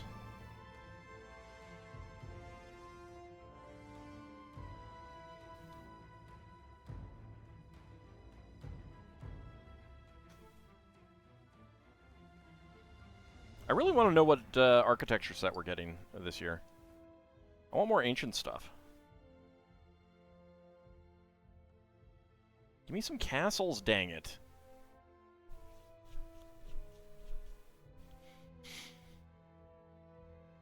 What's really neat is when you see them the heating and plumbing elements that are present in some villas. Those are pretty neat. Oh yeah. So when I was in Egypt and Jordan, like we went to Jerash in Jordan, which was an ancient Greek, then Roman, then Byzantine town. But a lot of the ruins are Roman. That was amazing. And then Petra, just seeing the remains of the aqueduct going down to the city along the very long sloping route. It's really impressive.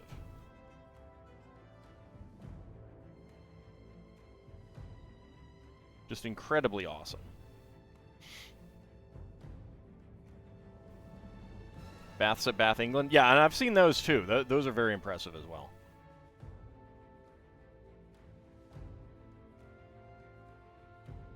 Rough draft is officially submitted. Awesome, Lord Canis. Those Nabateans knew their water management. Yep. Now, one part of that, like, the walking at that site is just insane. Like, there was a... Like, we got down to the main part of the city, and then and there's like a main street kind of thing, and so you're walking down the main street, and here on the left are these massive stairs leading up to the temple platform, and oh my god, climbing those stairs was so terrible. But awesome. It was awesome.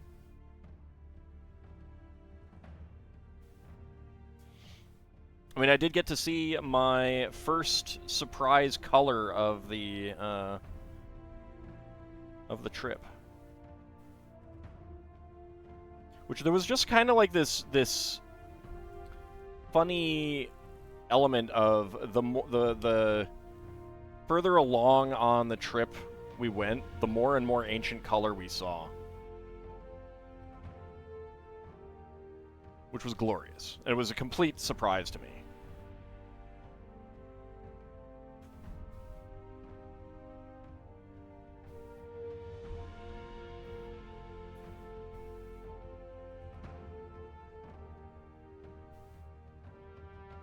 Alright, then we have a 1x2x2 arched window piece right there.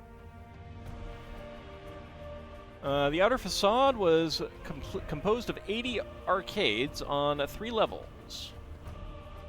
And this is going right here.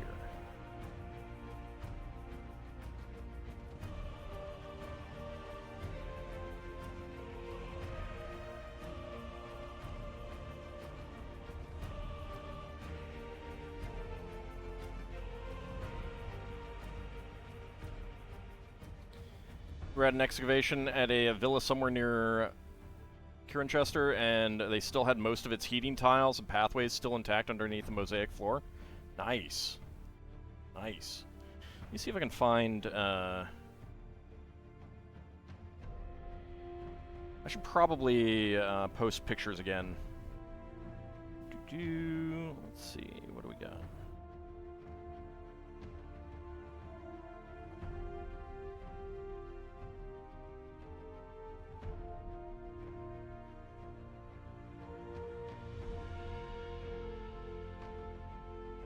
Something pretty cool from Jirash.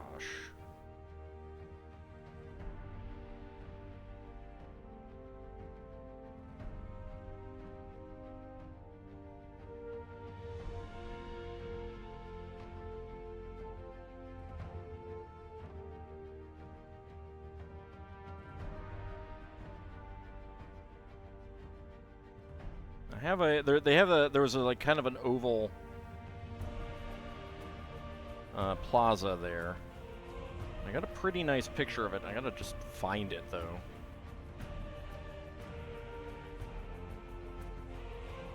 Well, actually, here's a fun one.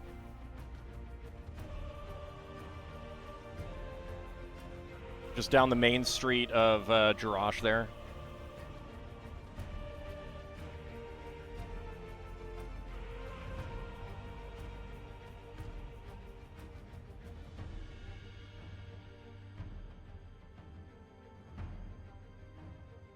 I should post some more pictures on the Discord. I posted a while back. I mean, like back when I was on that trip, but it's been a little while. It has been a little while. I took a panoramic of the plaza.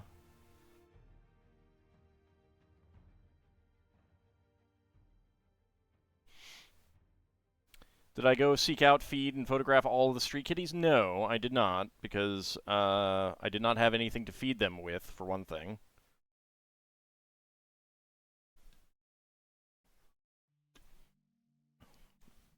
For another thing, they were kind of aloof. They very much just ignored you.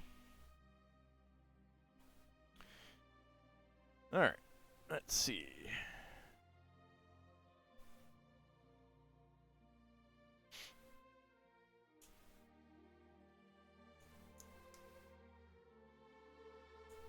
I mean, you can go bring stuff to feed to them. It's fine with me. Need to post more pictures on your Aldi flans, but sheesh. I do.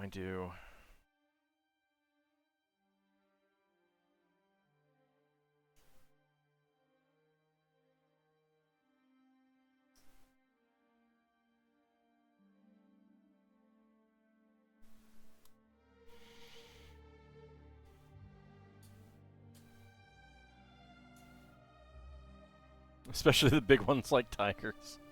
How can you go to an ancient site and not look for kitties? I mean, I didn't ignore the kitties.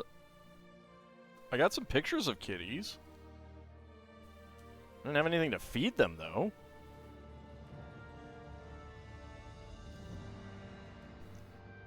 I don't know if they would have liked me feeding them either.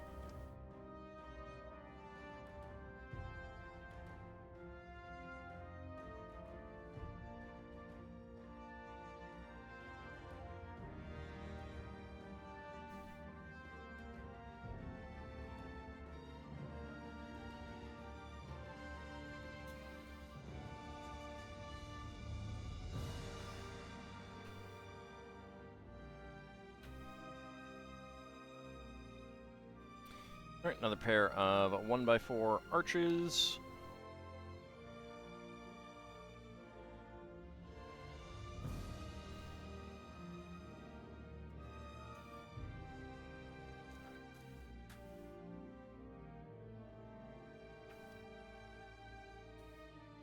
Like, remind me after the Spelljammer game tomorrow, and I can post more pictures of my trip again.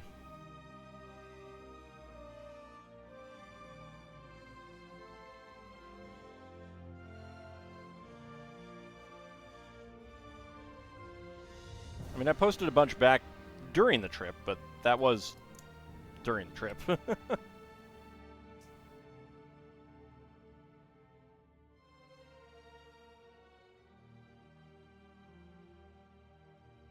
we go. Alright, next up.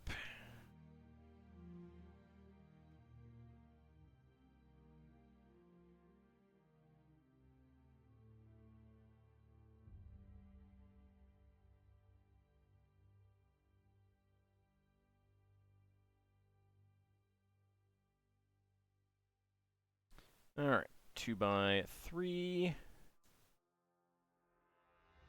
There we go. Alright, 3x3. And 4 1x1s.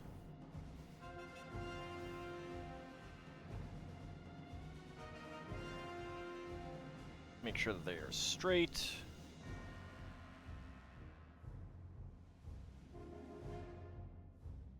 Alright, 1x1 cylinder plates back here.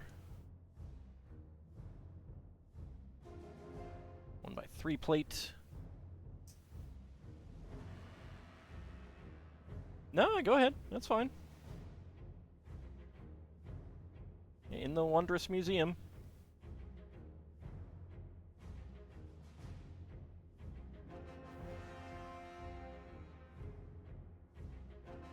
Alright, pair of 1x1 tile slopes.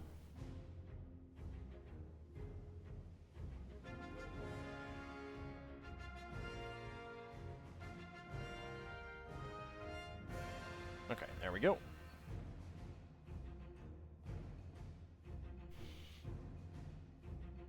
Alright, next up.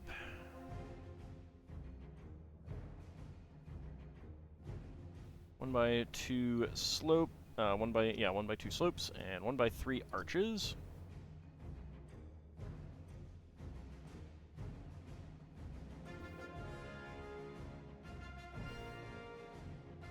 And brick on the back.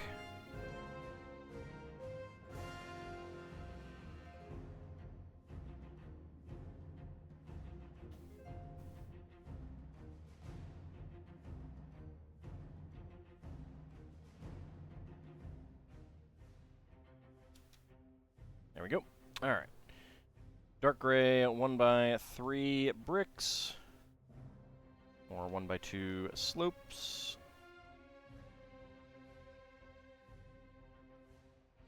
It's interesting to you what determines what cat is a big cat and which is not. I'm pretty sure it's all family-based.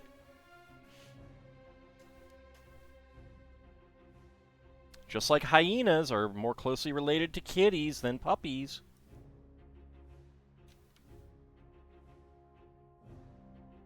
So it is totally appropriate to see a hyena and go, kitty!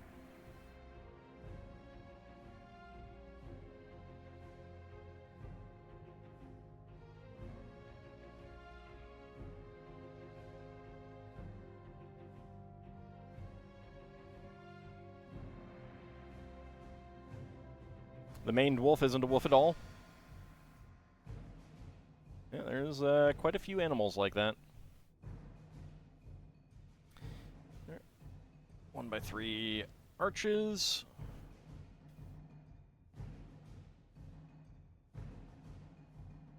1x2 plate. 1x2 plate. And 1x2 plate. 1x2 slopes.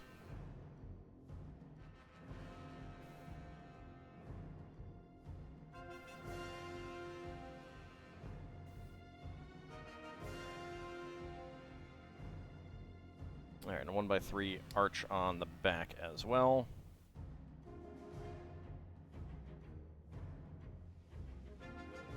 Get on there. There we go. There we go.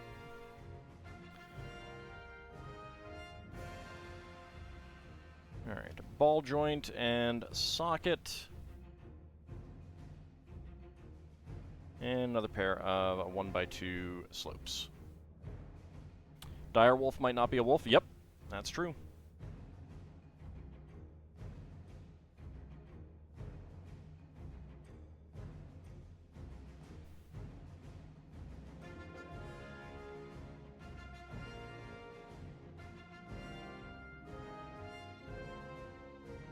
Oops, I missed getting this 1x3 panel down there. There we go. Oh. This 1x1 got a chunk taken out of it.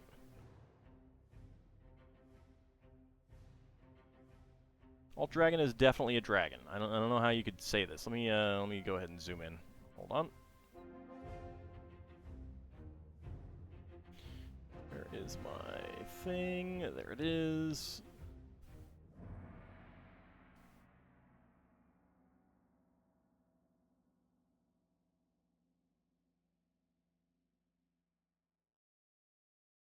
So a little chunk got taken out of this 1x1 plate.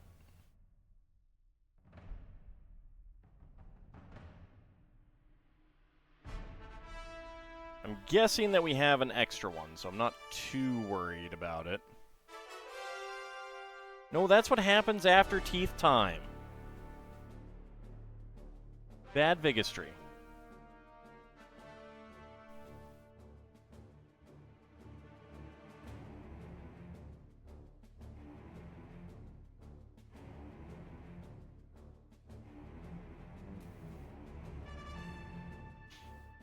There we go. And 1x3 bricks.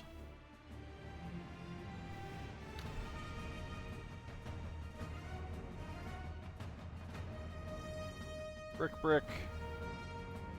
And 1x2 center stud tiles. There we go. That's just damage from the fire in 217 AD.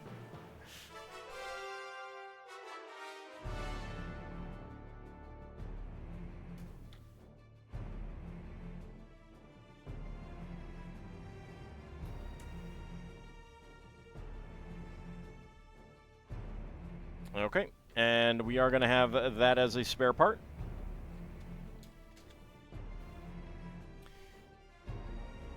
And right here it goes.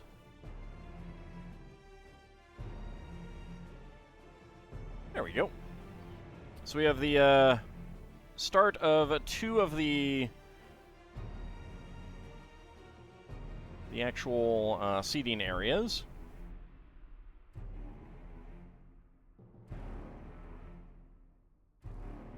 I really like the having these panel pieces there. It's pretty cool. All right, but bag number 11 is going to connect between them. And yeah, I think for that whole section. But that is going to have to wait until next time. Let's go ahead and do some minifigs. So let's go ahead and put this up. Hope it doesn't roll. Good. Didn't roll. All right.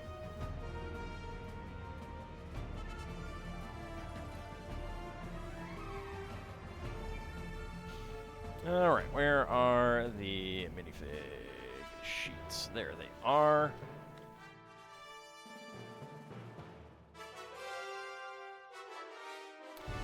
Alright. Let me get ready to do some timing. Alright, first of all,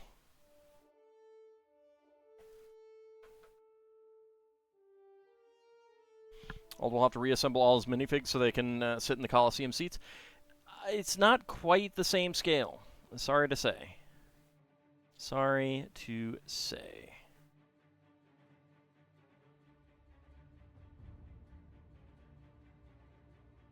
Alright. Get my dice. Okay, D6. Alright, that's a 1, so we're going here. D20. That is an 8. 1, 2, 3, 4, 5, 6, 7, and 8. Okay. So, let's start a prediction. Can all guess what is inside the minifig pack? Get your predictions in. So let's see, Vigistry 1, Vigistry 9, that would be the Tiger Lady. 1 for Nadarogi, that would be the Werewolf. Howdy, Bubba, how's it going? Let's go ahead and roll for myself. Sidestepping the obvious Minotaur in the room, reality of many Colosseum jobs being done by slave and or prisoner labor. You're going to treat these positions as jobs. Let's see, 15 for me. So that would be Bigfoot. We've gotten 4 of those, so we might not have any more. Kinshir also got 15. 2 for Ice Oven. That would be the Zombie Pirate. We've gotten 3 of those. Do not know if there are any more. So go ahead and get your predictions in. Can I guess what is inside the minifig pack?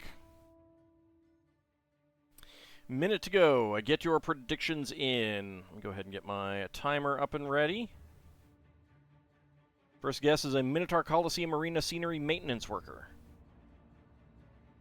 That is a mouthful. Not really a monster, though. Abcody, 16. That would be the Spider Lady. So we have not gotten the Werewolf, the Plant Man, the Spectre, Tiger Lady, Gargoyle, and Spider Lady. A Modron Accountant. What's up? Well, we're doing some minifigs. Before wrapping up for the evening. Alright.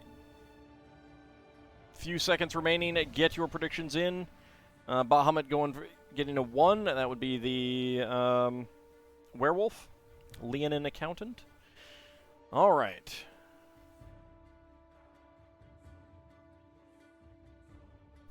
All right, and predictions are closed. And go. All right, so we got some regular legs.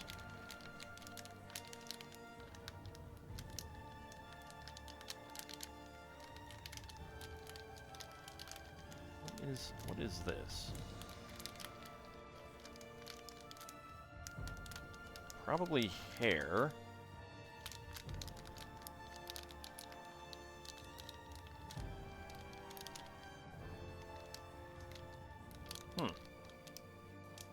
Ah, okay, I think I know. All right, 37.45. I believe that we have the gargoyle. So let's see.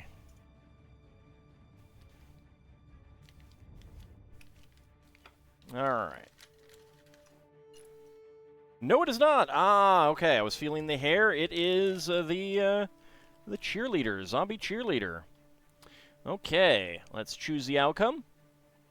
That is a no. Complete that prediction. Who's getting the hams? Lel Bunny getting all of the hams. Bahamut, Abcody, and Ice Oven going for within 20 seconds. Lord Canis and Vigistry going for 20 to 50. No one going for 50 to 60. I had waited just a little bit longer, I could have had the hams myself. Could have had the hams myself. Very disappointed.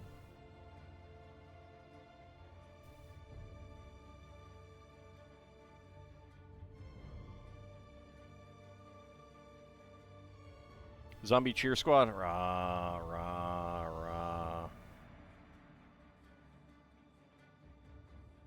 B-R-A-I-N-S. What's that spell? Brains.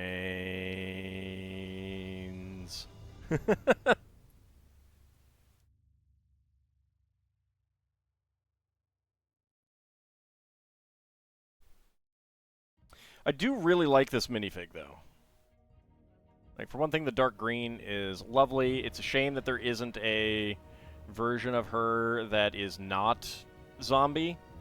Like, the gray here and the tattered outfit does kind of prevent you from turning this into a regular lady cheerleader. But the hair is lovely. I love this hair, especially the dark green hairbands there. And the white and dark green pom-poms, those are great. Those are great. Is a zombie cheerleader called Scarabellum? It's terrible. It's terrible. Howdy, Sealan. How's it going? Alright, so that is the cheerleader. Alright, that is our second one. No, I did not. Okay, next up, Lego Movie minifigs.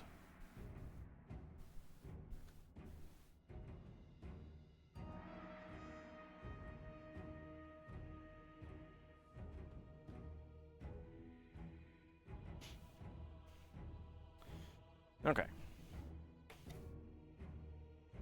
Let's see. D6 to choose the column. All right. 5, so we're going here. A D20. And that is a 13. Have I found the new series yet? I found a few in the stores, yes, but I haven't gotten my my boxes yet. Alright, so 13. 1, 2, 3, 4, 5, 6, 7, 8, 9, 10, 11, 12, 13. I mean, I've got multiple LEGO stores near me, so it is not hard to find those on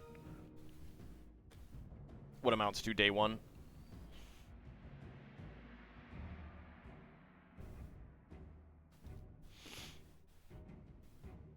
Okay. Let's go ahead and start a new prediction. Can all guess what is inside the minifig pack? Let's go.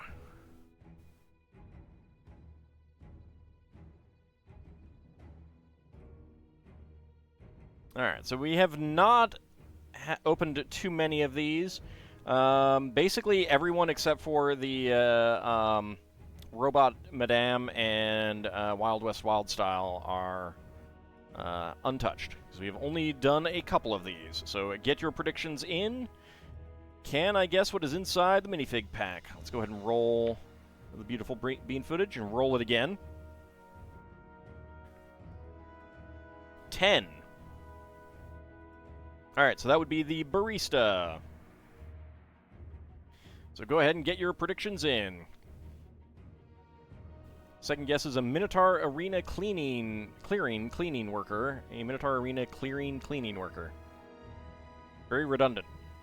11 for Kinshir. Alright, that would be the robot secretary. Isovan got an 8. That would be William Shakespeare. 14 for Abcody. That would be the Robo Miner. Leonin Space Ranger. Did I miss anyone else? Vigastry 15. That would be the Panda. 7 for Sealan.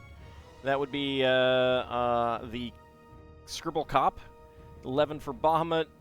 is the Robo-Secretary. Another 7 for Not a Rogue AI. So once again, Scribble Cop. So go ahead and get your predictions in. Just a couple seconds remaining.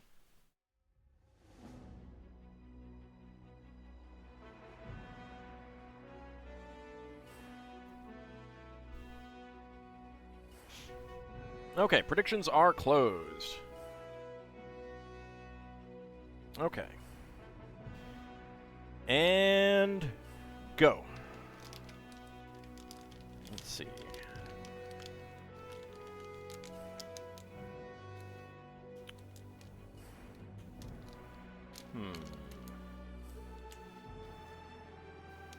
It's very weird hair.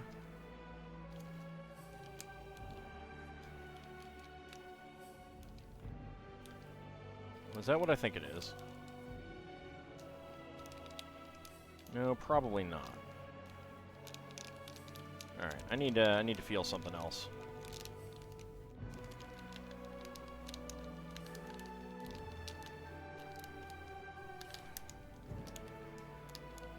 Okay, it's William Shakespeare, 45.93. William Shakespeare is what we got. I have no idea, Bubba.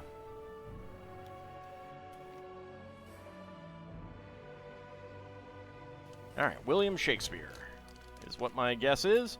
And yes, I was feeling this. It was a very weird hairpiece, indeed.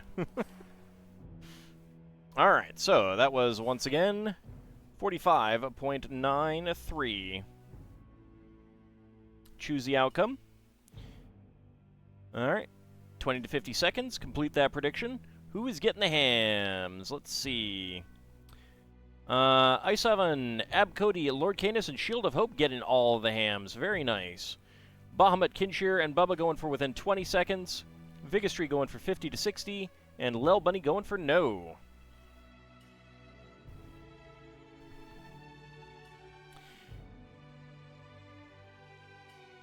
William Shakespeare is past tense. As past tense is what I was, Shakespeared.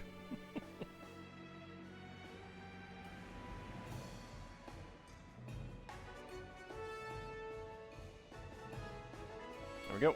We'd gotten this this ruffled collar before on a previous minifig that I had called William Shakespeare.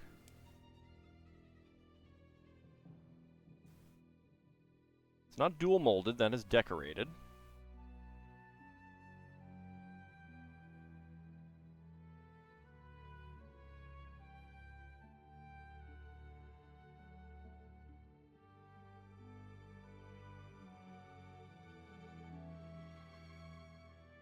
Alright, let's go ahead and zoom on in on him. Gonna need bald piece. And to be or not to be. That hairpiece. Fantastic outfit. Lovely lovely decoration on that, and it's not dual molded. I guess they weren't doing dual molding then. It's just but it is decorated on the sides as well. So that's pretty nice. Of course it's Hamlet. Yep. To be or not to be? I guess that is the question.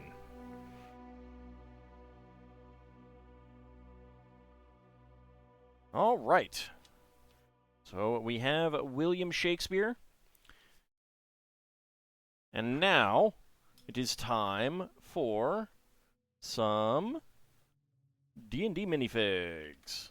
All right. So let's see. 1d6 again to pick which column.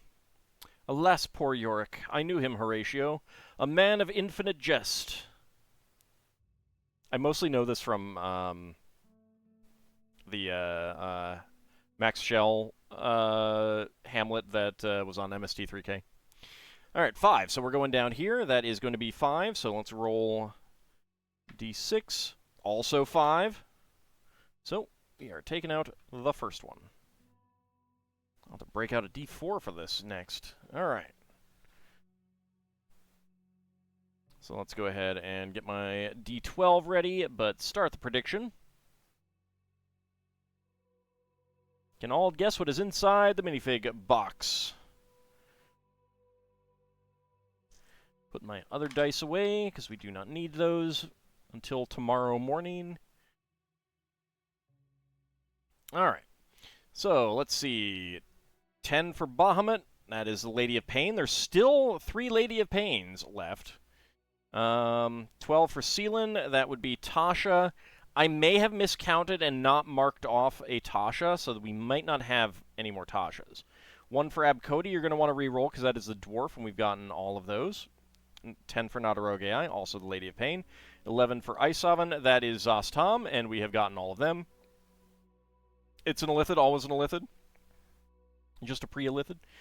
8 for Kinshir, that would be Strahd. Could Shaky's Torso be a decent for a medieval fig? Yeah, I think so. Some like a noble or something like that. At the very least, like, it's close enough kind of thing.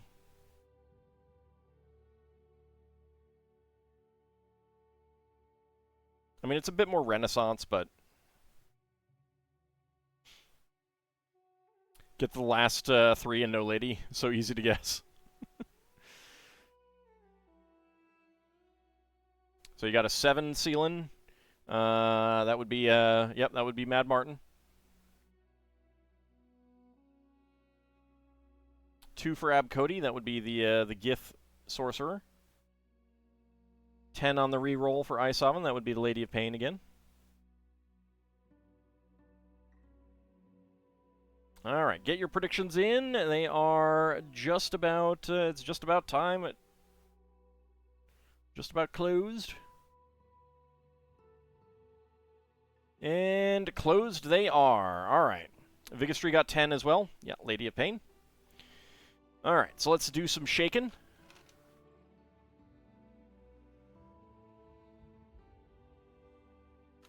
Alright, I think I hear a cape box. So let's see. That could be the Halfling, that could be Strahd, or that could be the Lady of Pain. I'm going to say it's the Lady of Pain because we haven't gotten one yet, and she has to come up eventually. The die says 8. Alright, so that says Strahd. Definitely could be Strahd. The weight says 20.21. Alright. Of the cloaked figures, 20.26 is what I have for the Lady of Pain. That is definitely within the realm of possibilities. But it could be a little heavy and be the Halfling as well. But I'm going to say that the weight is the Lady of Pain. And let's see. Let's see if that is correct.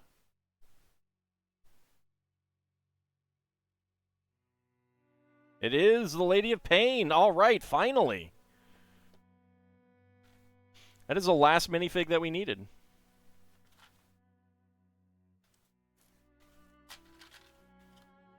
That is correct.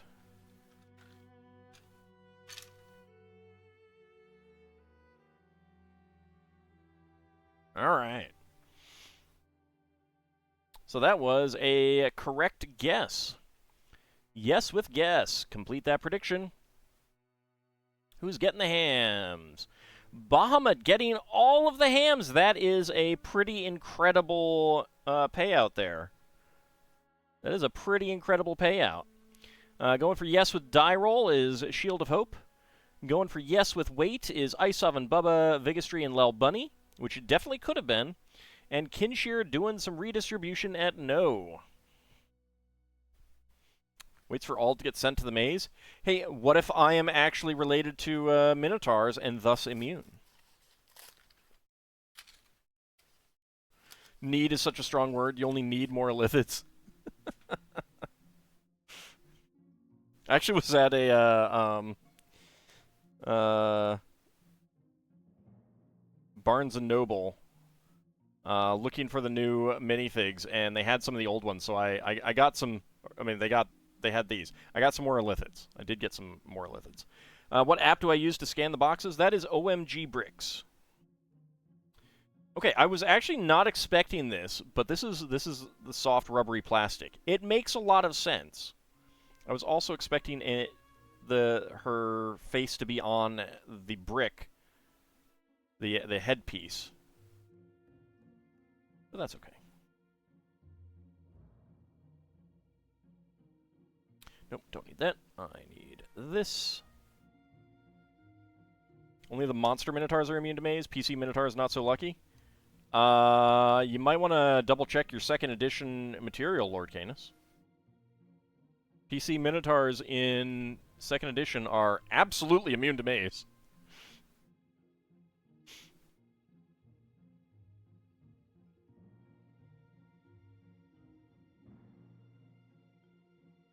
Alright, let's get that on. Alright, Vigastry, have a good night as well. Thank you very much for coming on out.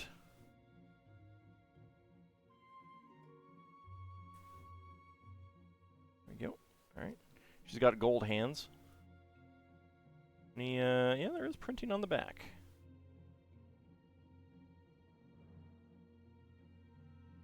Are they immune to maze? No, they love maze. It's a little corny, but they do.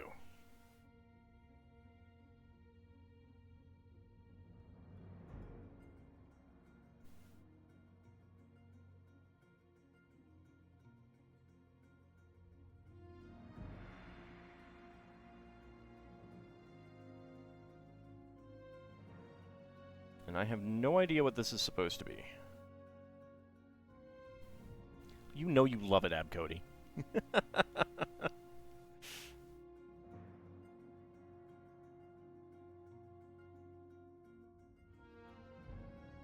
So I do not know what this is supposed to be.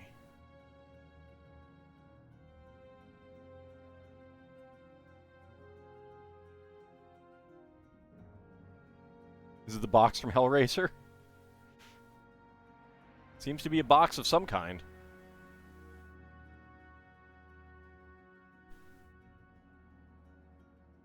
Nice decorations on the back of the dress. A lot of nice decorations on the front. And the headpiece is pretty great. Soft plastic, makes sense. This would be very fragile otherwise. A weight? I don't think so. It is trans... I guess trans brown is what they call it. Fragile and stabby. Well, it's not too fragile. And thus also not stabby. I mean, I'm pretty good on Planescape lore, and I have no idea what this is supposed to be, so... Oh well. Alright, and so we do get 2 spare pieces as well. We get, basically, we can make a second box. It kind of looks like Grumbar's symbol on it, but it might be a 5e thing, yeah, it might be. And a regular 1x1 plate. But pretty nice, pretty nice. Alright, but that is going to wrap us up for tonight. Let's go ahead and mark down, because I have been obviously forgetful of that. Because there are a couple that we did not get marked down. All right. But that is going to wrap us up for tonight. So I want to thank you guys for coming on out. We will be back tomorrow for some more Spelljammer with our new players. So do join us then to welcome them to the party. We will be back on Monday as we start Torna the Golden Country DLC for Xenoblade Chronicles 2. Features Lady Pain minifigure with a stoic mask and a cubic gate. Powerful. Oh, that's supposed to be a cubic gate. Okay. Interesting. I don't know why it looks like that, but I guess it does. I guess so. All right. We'll be back on Monday for some more Xenoblade Chronicles 2 as we dive into the DLC. We'll be back on Wednesday for some more Lego building. And next Friday, we will return to this Colosseum build. So I want to thank you guys for coming on out, and I shall see you next time. See you then, everyone.